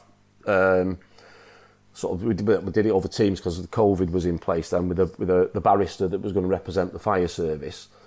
You know, to be fair, he asked some pretty challenging questions while we were going through it. You know, I had to answer it. If you couldn't answer it, you just had to put your hands up and sort of accept that, you know, you've missed a step there, or the organisation's missed a step. If you can share an example. One example was about the fire service not having an identified incident commander, because we have the duty NILO. Now, the sort of caveat to that is, you know, if you send a pump and what you do, watch manager or crew manager be the initial IC, and then it escalates as the incident goes up.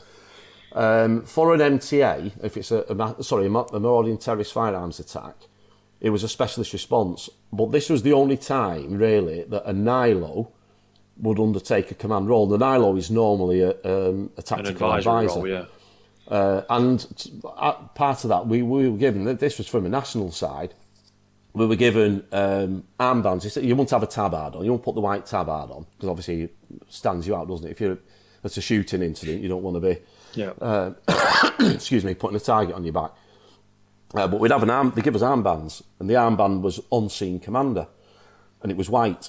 And then you had the second NILO was sort of the sector commander colours. And we always sort of had it in our head that, you know, it will be a specialist and NILO response. And the NILOs are station managers or group managers, the sector competent in that level of command.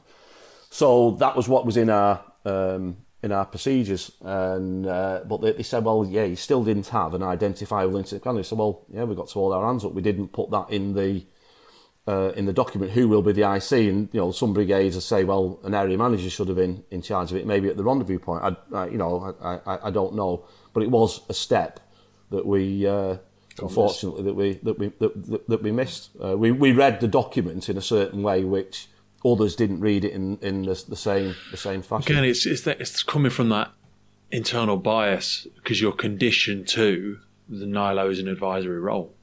Yeah, you know, it's like, well, we're not. You don't even think about it, probably, and I probably wouldn't. You know, it's something that you don't. It's an easy cognitive slip to go straight past that speed bump and then carry on writing a great document. With the inquiry, and I said before, I thought we had some pretty good procedures and documentation. And again, what Kerslake had said, I think one of their conclusions referenced the Swiss cheese model. Yeah, you know, the holes line up, and you know, from our perspective, what's in our control. And you've mentioned this before. What's in your control and what's not in your control was great. You know, if everything was in our control, they'd have worked perfectly. But you're reliant on other things coming in from other agencies. That, as I say, the declaration, we will be told about Declaration of Plato, that didn't happen. That's what I used to find prior to Jessup being some of the hardest stuff. Also, as like a micro example for people, you know, when you're a first responder, typically a firefighter, and you go away on a weekend with a bunch of people who are just normal civilians, and it comes to planning something or doing, and you just, because you're just like, who the fuck is in charge? Who's in control of this? This is a clusterfuck. Do you know what I mean? Sometimes, and you have that with lots of, I personally do, and you're like, God, if we were at work, this should have got done fucking hours ago. Do you know what I mean? It's just, you have that sometimes, and it is difficult when we start doing interagency working and stuff like this, and LRFs and different things and different ways of working, and you're just like, that sort of stuff, just as one analogy for people, it is difficult.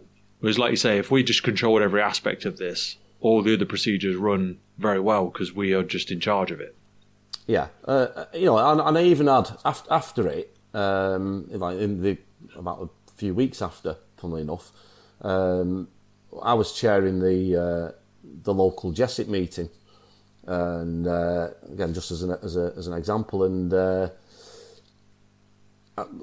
somebody from the police, from the ambulance, and I was like, I was in a bad place. I said, look, I'm struggling to look at you in the eye, really, as to what happened, and it was the police representatives who said, I don't know what you're going on about.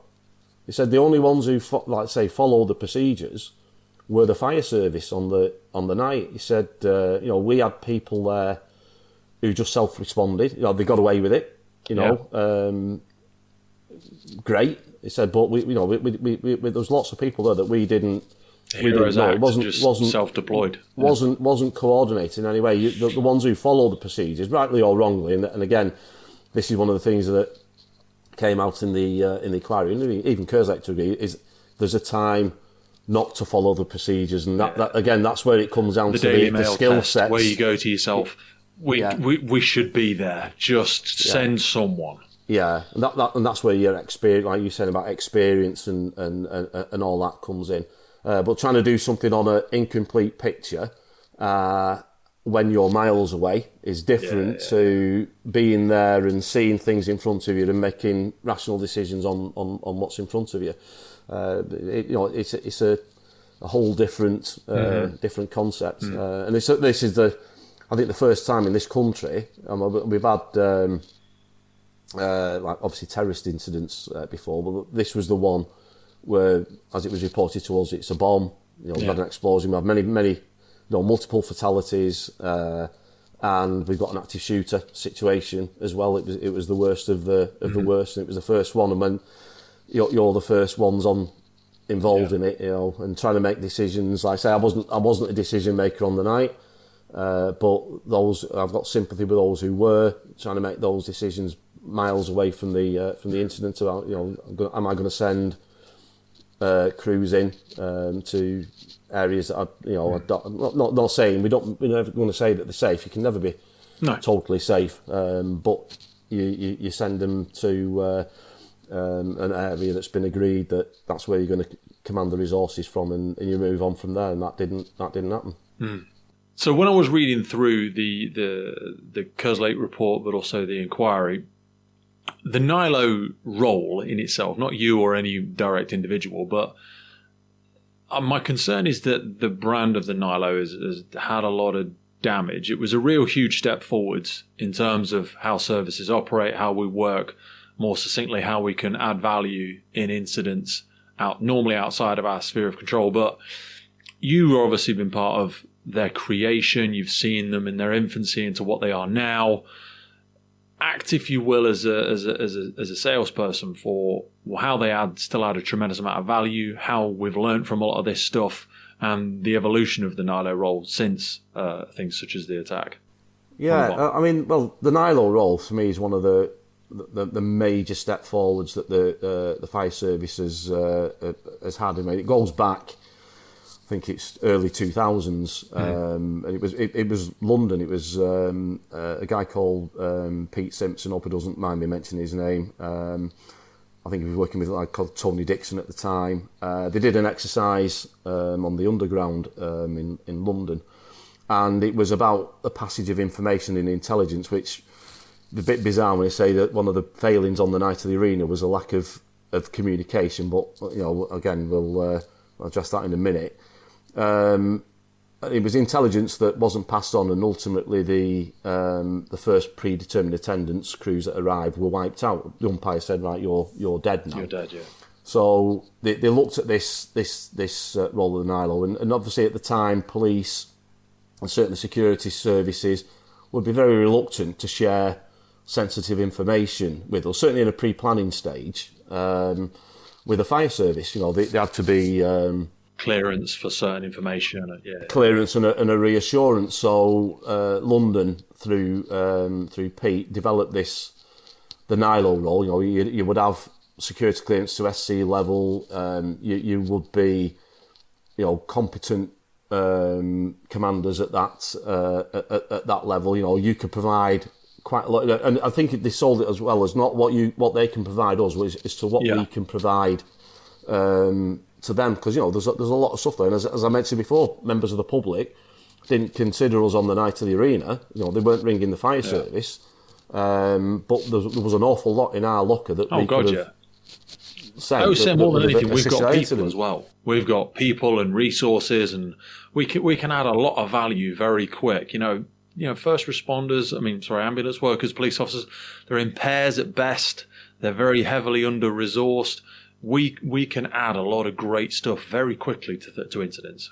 Yeah. So London introduced the NILOs, and obviously they were in place at times of the 7/7. And Manchester was, I think, the first brigade outside of London to look at the role. So myself and a couple of colleagues went down, had a look at it. We put a. Did you ever do any work with Steve Dudney? No, it's not a name that. Yeah, we've had him on a couple of times. He was a NILO in London, and really, really valuable role. Yeah. So we went to the Manchester Police, and they went, "Oh, we quite like the sound of that." So we developed our own cadre, and we were used. There was a CT operation in Manchester fairly quickly after, and the value of the NILO and what we provided on the night, they said it's brilliant. So they were sold on it then from the start, and we did have some really good relationships with the multi-agency partners. Certainly the police at the time, just in the infancy of the LRFs coming together, but we've been working on a similar vein prior to the Civil Contingencies Act. So yeah, we developed, I say, great relationships with the multi-agency partners, and then the national NILO course was then put together in 2010. We all signed up to that, and it was also about promoting the role to other. It's been very successful, hasn't it? It's quite nationally, to be fair. I think it's not. I think it's been brilliant. Yeah. There was a time where, you would get some chief fire officers were reluctant. Sometimes I think they felt they were press ganged into adopting the role. And one of the phrases that they always used to hate was this corporate autonomy. What that meant was an NILO will be on the scene of an incident. What you normally do, you put a emergency action plan or a deliberate intervention plan. If something happens, in the if it's pre-planning, it was a bit more. You could speak to a principal officer. It was never about the squeaky beaky secret squirrel stuff that I'm a station manager and I know more than you as a principal officer. You would always engage with the duty principal officer or the APO. What it gave you was that direct link. You didn't have to go through a chain of command. If you was a station manager, you didn't have to go through your group manager, your area manager, ACO. If the chief was the duty PO, you'd just ring the chief. You had him on speed dial. Yeah. So you go straight to the chief. So that was a bit of a misnomer. And what it said then, if it was an incident and something was happening rapidly, you would have corporate autonomy. So basically, what they're saying, if you make a decision, we'll support you. And some, like say at the time, when it was in its infancy, chief officers or some chief officers, didn't like it. Don't like this thing. But when you look at it now, what does that sound like? Does it not sound like operational discretion? Yeah. Which we're trying to put across to everybody. So was the NILOs, when you look at it in that context, years ahead of the well, game. I always say that to anyone. Like when you was a brand new LF or brand new crew manager, you are the entire representation of that rescue service and brigade at that incident. You're operating on behalf of everyone in your service. So you could commit corporate suicide at every single incident. You could do some horrendously ridiculous stuff. I do think it is a strange mental shift in the fact that we're already doing this anyway. We just need to trust that our staff are well trained and they're responsible individuals and that they will make educated decisions. Yeah, absolutely. So, I'd say the NILO role for me then is, and we were getting past information. We were invited into meetings with certainly the police, even counter-terrorism unit in Manchester. It became the Northwest Counter-Terrorism Unit. We were seen as trusted partners. So the NILO role itself, I think, that must have been some great professional development for unfair sort of criticism on the because it was the NILOs who the initial calls went to. But like I say, in the absence then of other information coming in on the night, you didn't have the full picture, and there was a massive breakdown in communication. I think that's the only way I can describe it. If we'd have been there straight away, and it was very, very close that control were going to press the button and just mobilise the pumps, it would have been different. But they'd made a decision. No, well, let's speak to the NILO first, and the NILO then went down the route. Well, I need to speak to the force duty officer, and it sort of went down from that point to we went down a route on the incident, which was unfortunate. You through the timeline of the inquiry and the time that followed after it, we spoke about welfare earlier. Talk to me about the mental impact that something like that has on the people that are involved. You ultimately left the service shortly after that. Yeah, I retired in January 2019. The last 18 months after the Arena was really, really difficult. I got to the stage where I didn't want to go out to incidents anymore. Every time my pager went off, I was, oh God, what have I got now? It sort of did affect your confidence. But I just had enough. The stress was horrendous. I got to the finishing line, and as I walked out of headquarters, my wife was with me and says to me, "Do you want to look back?" As I went through the door, I said, "No, that's all behind me now. New chapter. I'm moving on." Wow. So I had about 6 months off. I still had the inquiry ahead of me, and I got to the stage. Well, yeah, I've had a rest. I've sort of, my mental health had sort of improved quite a lot with not having the daily stresses and strains of the job. And I got to the stage, well, I need to start looking at doing something. I was fortunate in the job. Give me 30 years, I was 54, I think 55 when I retired. A baby in the grand scheme of things. You've got 30 years of life left in you, you know what I mean? So, well, hopefully. Yeah. So thinking, well, what am I going to do now? And I thought, I'll have to do something. And I talked to one of my ex-colleagues, John Crawley, and he was dealing with asthmats. He was working at the college, and he said, "Oh, I'm dealing with this." I said, "Well, how are you finding it?" He said, "No, fine. I'm really enjoying it." So I sort of started getting back. Well, looking at getting back fire service wise. So I contacted again an ex-colleague who was working at the college at the time, Ted O'Brien. Yeah, I met Ted. And he said, "Well, yeah, come down." So I went down. I had an interview because they were looking at for associate trainers on the incident command. I had an interview with him and Jim Martin, and so offered me a position. And I went down, and again I went down sort of a little bit of trepidation. How's this going to go? Am I going to find it? And it's probably one of the best things I ever did. Really? Yeah, I again thoroughly enjoyed the work we were doing, working on like I said, the level 2s and the level 3 incident command. So that's the intermediate and advanced on the tactical commands. I didn't do the operational, I didn't do the level 4, which was the strategic. But I really enjoyed it, and it again, it's part of, I suppose, therapeutic, if you like, part of the recovery. That I never hid it. There was certain experiences from the Arena that I could put in, although the inquiry still hadn't been. The inquiry was underway, but I hadn't been called as to give evidence at the time. But I also found that as I'm speaking to the candidates. Well, certainly when I was doing the assessing, I thought, well, actually, I've got shed loads of experience here. From operational incidents, I'd had a lot of operational exposure over the years.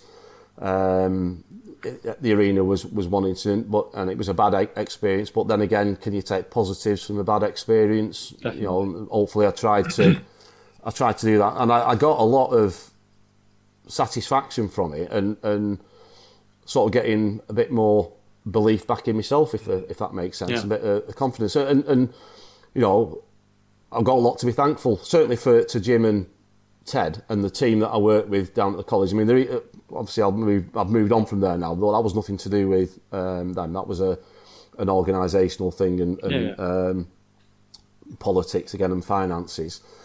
So then left the college and I set up with me and Andy Kirk. Mm-hmm. Set up to deliver incident command. Not as we didn't want to take the world over. Maybe get one or two brigades. Again, I got a real good feeling from Andy when I spoke to Andy early doors. I thought Andy's a character like me. He's a crazy exactly bastard. The same mindset. Yeah, but very operational, operationally focused. Yeah. And we set ourselves up, and we did some training with. A fire and rescue service about MTA awareness on the jobs, and it was quite interesting. Again, I got a lot of satisfaction from that.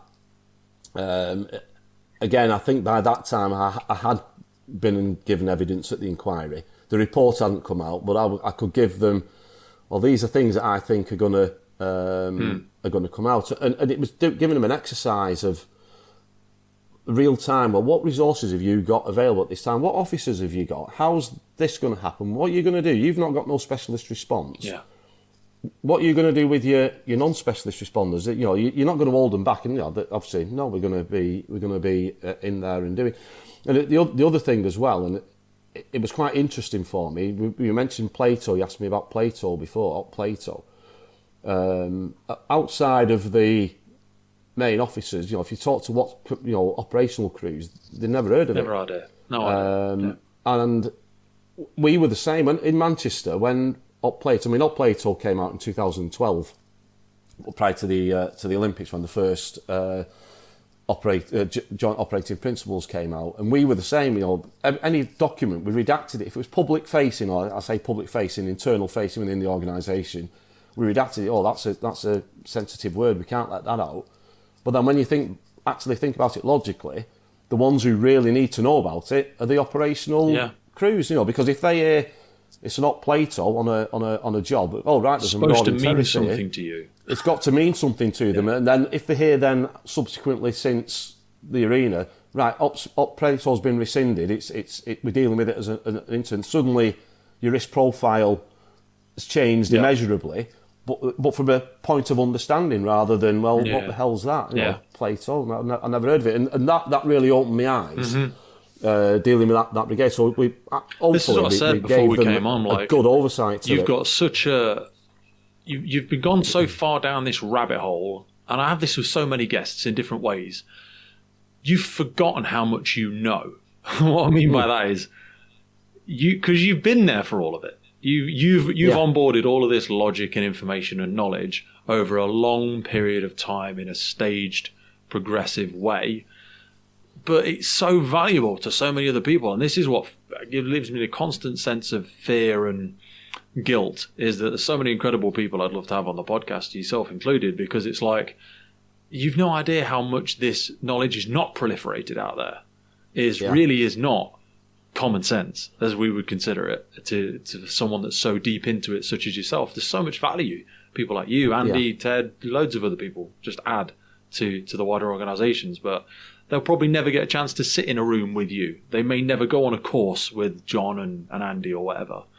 No, and like I say, we did that service, and it comes on to what you just mentioned then, the point you've just mentioned then, that after the report came out, the chief officer of Manchester now, Dave Russell, sent an email to us, anybody who was involved, all those retiring, or if you want to come and see me, or want me to come and see you, I'm happy to do so. So I thought, well, I'll take you up on that. And fair dues to him. He came down to my house, Chief Fire Officer, spent 2.5 hours, had a really good chat with him. You know, told me what they were doing. Obviously, the learning from the report. I mean, Manchester's gone down the route now that they've trained everybody to be level 2. So basically, specialist responders. That's where in the ballistic protection. There's things. I think Dave might be coming on because we were speaking to him about Paul's Hair World. But he came in after that as well, didn't he? He did. Wasn't he did. Yeah. in That was 2013. One of the depths was though. But anyway. So he came down. I had a good chat with him. I got a really good feeling about what he was trying to do. Yeah. So a couple of months later, somebody contacted me. Said, they've advertised a job part-time doing with MTA training. And I looked at it, I thought, it is right up the street. That's written for me, that is. Well, absolutely. I thought, going back to Manchester though, you know, and I had reservation. Again, conversations with my family, my wife. Yeah. And I thought, well, if I don't like it, I can always walk away. Yeah. And it's a win-win. I applied. I can easily professionally go, you know what, I've done my bit. I came back. It's not good, bad, ugly, indifferent. It's just different, and I'm just not where I was. It's not for me. That's okay. Yeah, and that's what the way I looked at it. So I went back, started back in May, and again I talk about like sort of therapeutic stuff. It is, you know, because I bet a lot of people were glad to see you. Not because you were popular or nice, but just like because you were there when it was happening as well, you know. Yeah, and you have got that experience that you can think about, and I can absolutely sell, you know, what they've done now with training everybody. Yeah.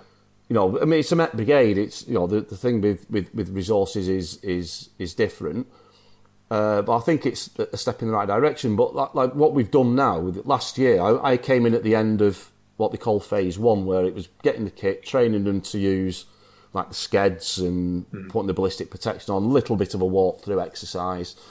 So they got the basics, and the way I phrase it when we're doing the training now is it's like you can't eat an elephant in one sitting. You've got to break it down, and dealing with an MTA to most people in the fire service is totally alien. Oh God, Bennett, I'm used to dealing with fires and going into this sort of thing. So they did the training last year. Now this phase 2 that we've just gone into, this is now about getting the risk perception, and that's what it's about. Yeah, you've got the procedures, you've got the kit. How do you now address the risk at this instance? And you do when you start off the sessions in the morning, you might get some of them saying, I'm going to stand outside and put the kit on. I'm not going to send anybody in until I've got told that the terrorist has been dealt with. But I said, ultimately, if you've got if you think about it logically as a football stadium, so you turn up to a football stadium, you've got north, south, east and west stand. If you turn up and the police will say to you, and we still talk about hot, warm and cold zones, you can't go into the hot zone, certainly that's a procedure in Manchester. Right, the stadium's a hot zone, so people have been injured and require our help, but by the definition of the procedures and your mindset at the moment, you can't go in. So the whole stadium, but then suddenly they say, well, actually, we've got the terrorists contained in the north stand. Yeah. That suddenly opens 3/4 of that stadium that you can now get resources into. Yeah. And then when they come to you a bit later, say, right, we've got them contained in the bar area underneath the north stand, so all the north stands available to you. Yeah. You know, reasonably say, I can't say 100% safe. No, of course. You can get it. So they start then getting fluid process, the concept, and it's fluid. You're moving on.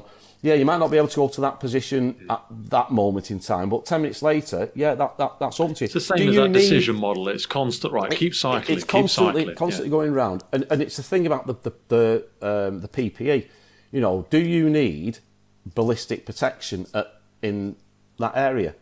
Well, possibly not. And again, that's the thing. And certainly, this is where the brigades that have got non-specialist response, they haven't got any of the MTA teams, or they've not invested in any ballistic protection themselves. Manchester have took a decision that they put them on every pump. It's not for every crew member. I think they've got two ballistic protection kits on each pump and one sked. This is a sked is what you use for dragging casualties out from high risk areas from the Kendrick extrication devices, isn't it? It's to a lower risk area. But you can make risk-based decisions, and you could probably put, I say unprotected, into normal fire kit crew in certain areas, and you can be doing things with the public. And that's where the thing of the inquiry, what we didn't want was a total area where, no, you can't go into there. The definition is that's a hot zone. So you've got to start then. Yeah. We say challenge, if you turn up and the police have said that whole building's a hot zone, well, why is it all a hot zone? A bit of challenging. Yeah. Well, actually, we can get it further in. So then you can then start sending legitimately sending resources in. It's all risk based. You send messages back to control that you based on your risk assessment. If you've got further resources, you can do an analytical risk assessment, which again will be documented and used in as evidence in any subsequent inquiry as we go forward. But it's about the risk-based approach, getting resources in there as quickly and as safely as possible, and they're getting it. And again, I get it shows that years and years down the line, we are doing what we said we would do. It would have been so easy to, like you say, to bury your head in the sand and never really have learnt these lessons. But we're many, many years down the line now, and we're still making progress. We're still showing that as an organisation, as a service, fire service wants to be more involved. We want to be part of the solution. We want to be useful to our other services, and not just say, "Oh no, it's the police's job. We'll come after it's all sorted." Yeah, we're and that's incredible. And again, you have to take a certain element of ownership of that. But it just takes passionate individuals like yourselves, and there will be many others up and down the country, NILOs, that have continued to support pushing this work forwards, because I think it's really valuable. Yeah, I absolutely agree, Pete. I think, like I say... And unfortunately, there'll be petrifying moments in the future where we do need it. As much as we wish we didn't need any of these resources, we will and do need them. Well, they always say it's when, it's not if. And like I say, we're on a journey with this. Definitely more now than ever. Yeah. We had a conversation before we came on today about the state of the world and how worrying it is at times. But we're on certainly with the MTA. We're on a journey. We're probably not completely there yet, but we're certainly getting there. And I say, coming back in Manchester, I do feel like they're going in the right direction. The people I'm working with are really, really, it's a small but a really good team. Ex group manager from Lancashire, Sean Walton. Don't know if you know Sean. He's working with me. Another lad, Gary Phillips. So it's a small team, but focused on getting the job done. And I do think that I think the training is valuable. I think the crews, when they come and do it, go away a lot more educated and a lot more risk aware of the situation, the procedures, than probably what they were before they came. So yeah, you get a lot of positives out of it. Mate, I think it's incredible, and also I think what you have managed to probably accidentally do in a way, and I say that with respect, is I want to see more opportunities in our services for us to look at these challenges and look at these problems a bit more like a business. And what I mean by that is, utilize, just because someone's retired, I see so much great information walking out the door and never coming back. And I just think, can't we, in our training departments and organisations, can't we be a little bit cleverer about this and create systems of work, contracts, even if that person has got their own private company, fucking whatever. Get over yourself, because we need these mentors. For those individuals, a lot of people, it doesn't make sense for them to keep doing the job. From the way the pensions are set up and stuff like this, it doesn't make sense for them to hang around to mentor and coach other people. They've got their own life. They've got families and other things they want to do with their life. But on a part-time basis or whatever, I just think we could be smarter about it. And I like seeing examples such as yours and others. The college sometimes does it very well. But I think we should be more open to this, because I think it would. We need to find a way to hand a lot of that forward. Not everyone's gonna come on a podcast, and even today we'll have failed at getting across all the great pieces of information that we wanted to. I'm sure you'll listen back to this and go, oh, we didn't speak about this, we didn't speak about that, and it's not going to be perfect. But I want to be so thankful for your time. We've been talking for like 3 hours, and I found it so incredibly valuable. I want to thank you for your openness and your honesty. And you said before, whilst in situations like this are cathartic, and it's great that my thing is people will listen to this in 10 years' time.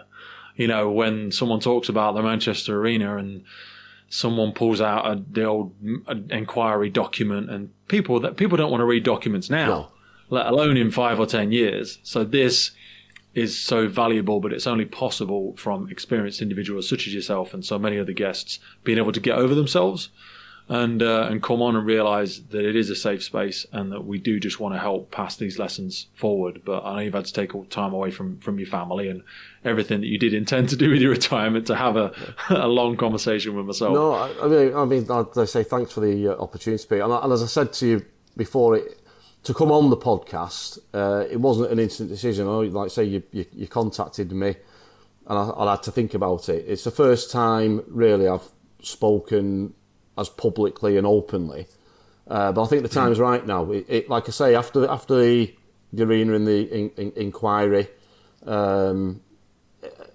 been on a sort of a journey myself, you know, of like healing, I suppose, if you like, and it goes back to what the Paul Brunt said to me. You've had a trauma. You know, it's not a physical injury; it's a mental one. Your brain's been injured, and they're the sort of things we need to look at. This has been part of my recovery, and I think that now was the right time to come and do something like that. But I did have to think about it. You know, it wasn't yes, I'll do it straight away when you approach me. No, the life cycle of guests can be very long. There's people I've been having conversations with for 10 months that are still yet to come on, and I always say to people, look, we're going nowhere, and I mean that as in we're in this for the long game. Yeah.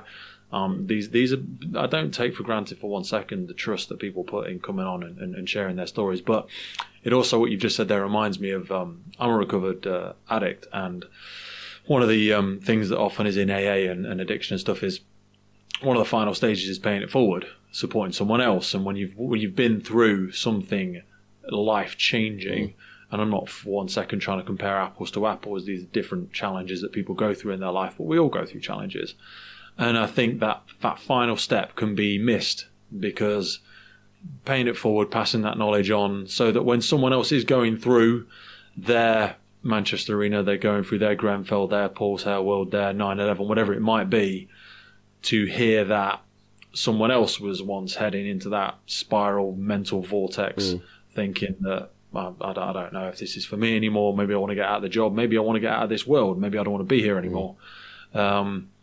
Looking at individuals such as yourself, being able to say, wasn't fucking perfect, we weren't perfect, I wasn't perfect, it was very hard, but I did get through, and I do still look fondly upon the job, and I do still want to be part of it, because I think it adds a lot of value. It was just very difficult at that period of time. Absolutely, yeah. Beautiful. Well, thank you so much for your time today, mate. I really, really appreciate it. Thank you, Pete. Take care, mate. The Firefighters Podcast was created to recognise, acknowledge, inspire, and hopefully even motivate these incredible individuals who have chosen to be part of the first responder community. Our driving purpose is to create a legacy resource for the current and future generations of firefighters and first responders. We get some incredible feedback from listeners and guests, and as the podcast grows, our desire to create longevity and sustainability means that we are asking for the support of our listeners. If you want to support the podcast, if you want to get discounts to our merchandise, hoodies, clothing, coins, patches, tallies, and also access to all of the incredible documents get shared with us from our podcast guests and sector leaders, then please head over to our Patreon page, and for just £3 a month, you can support the future of the podcast. Please finally hit that follow, subscribe, or rate button on the platform you're listening, and wherever you're in the world, please support your emergency services responders, and thank you for listening.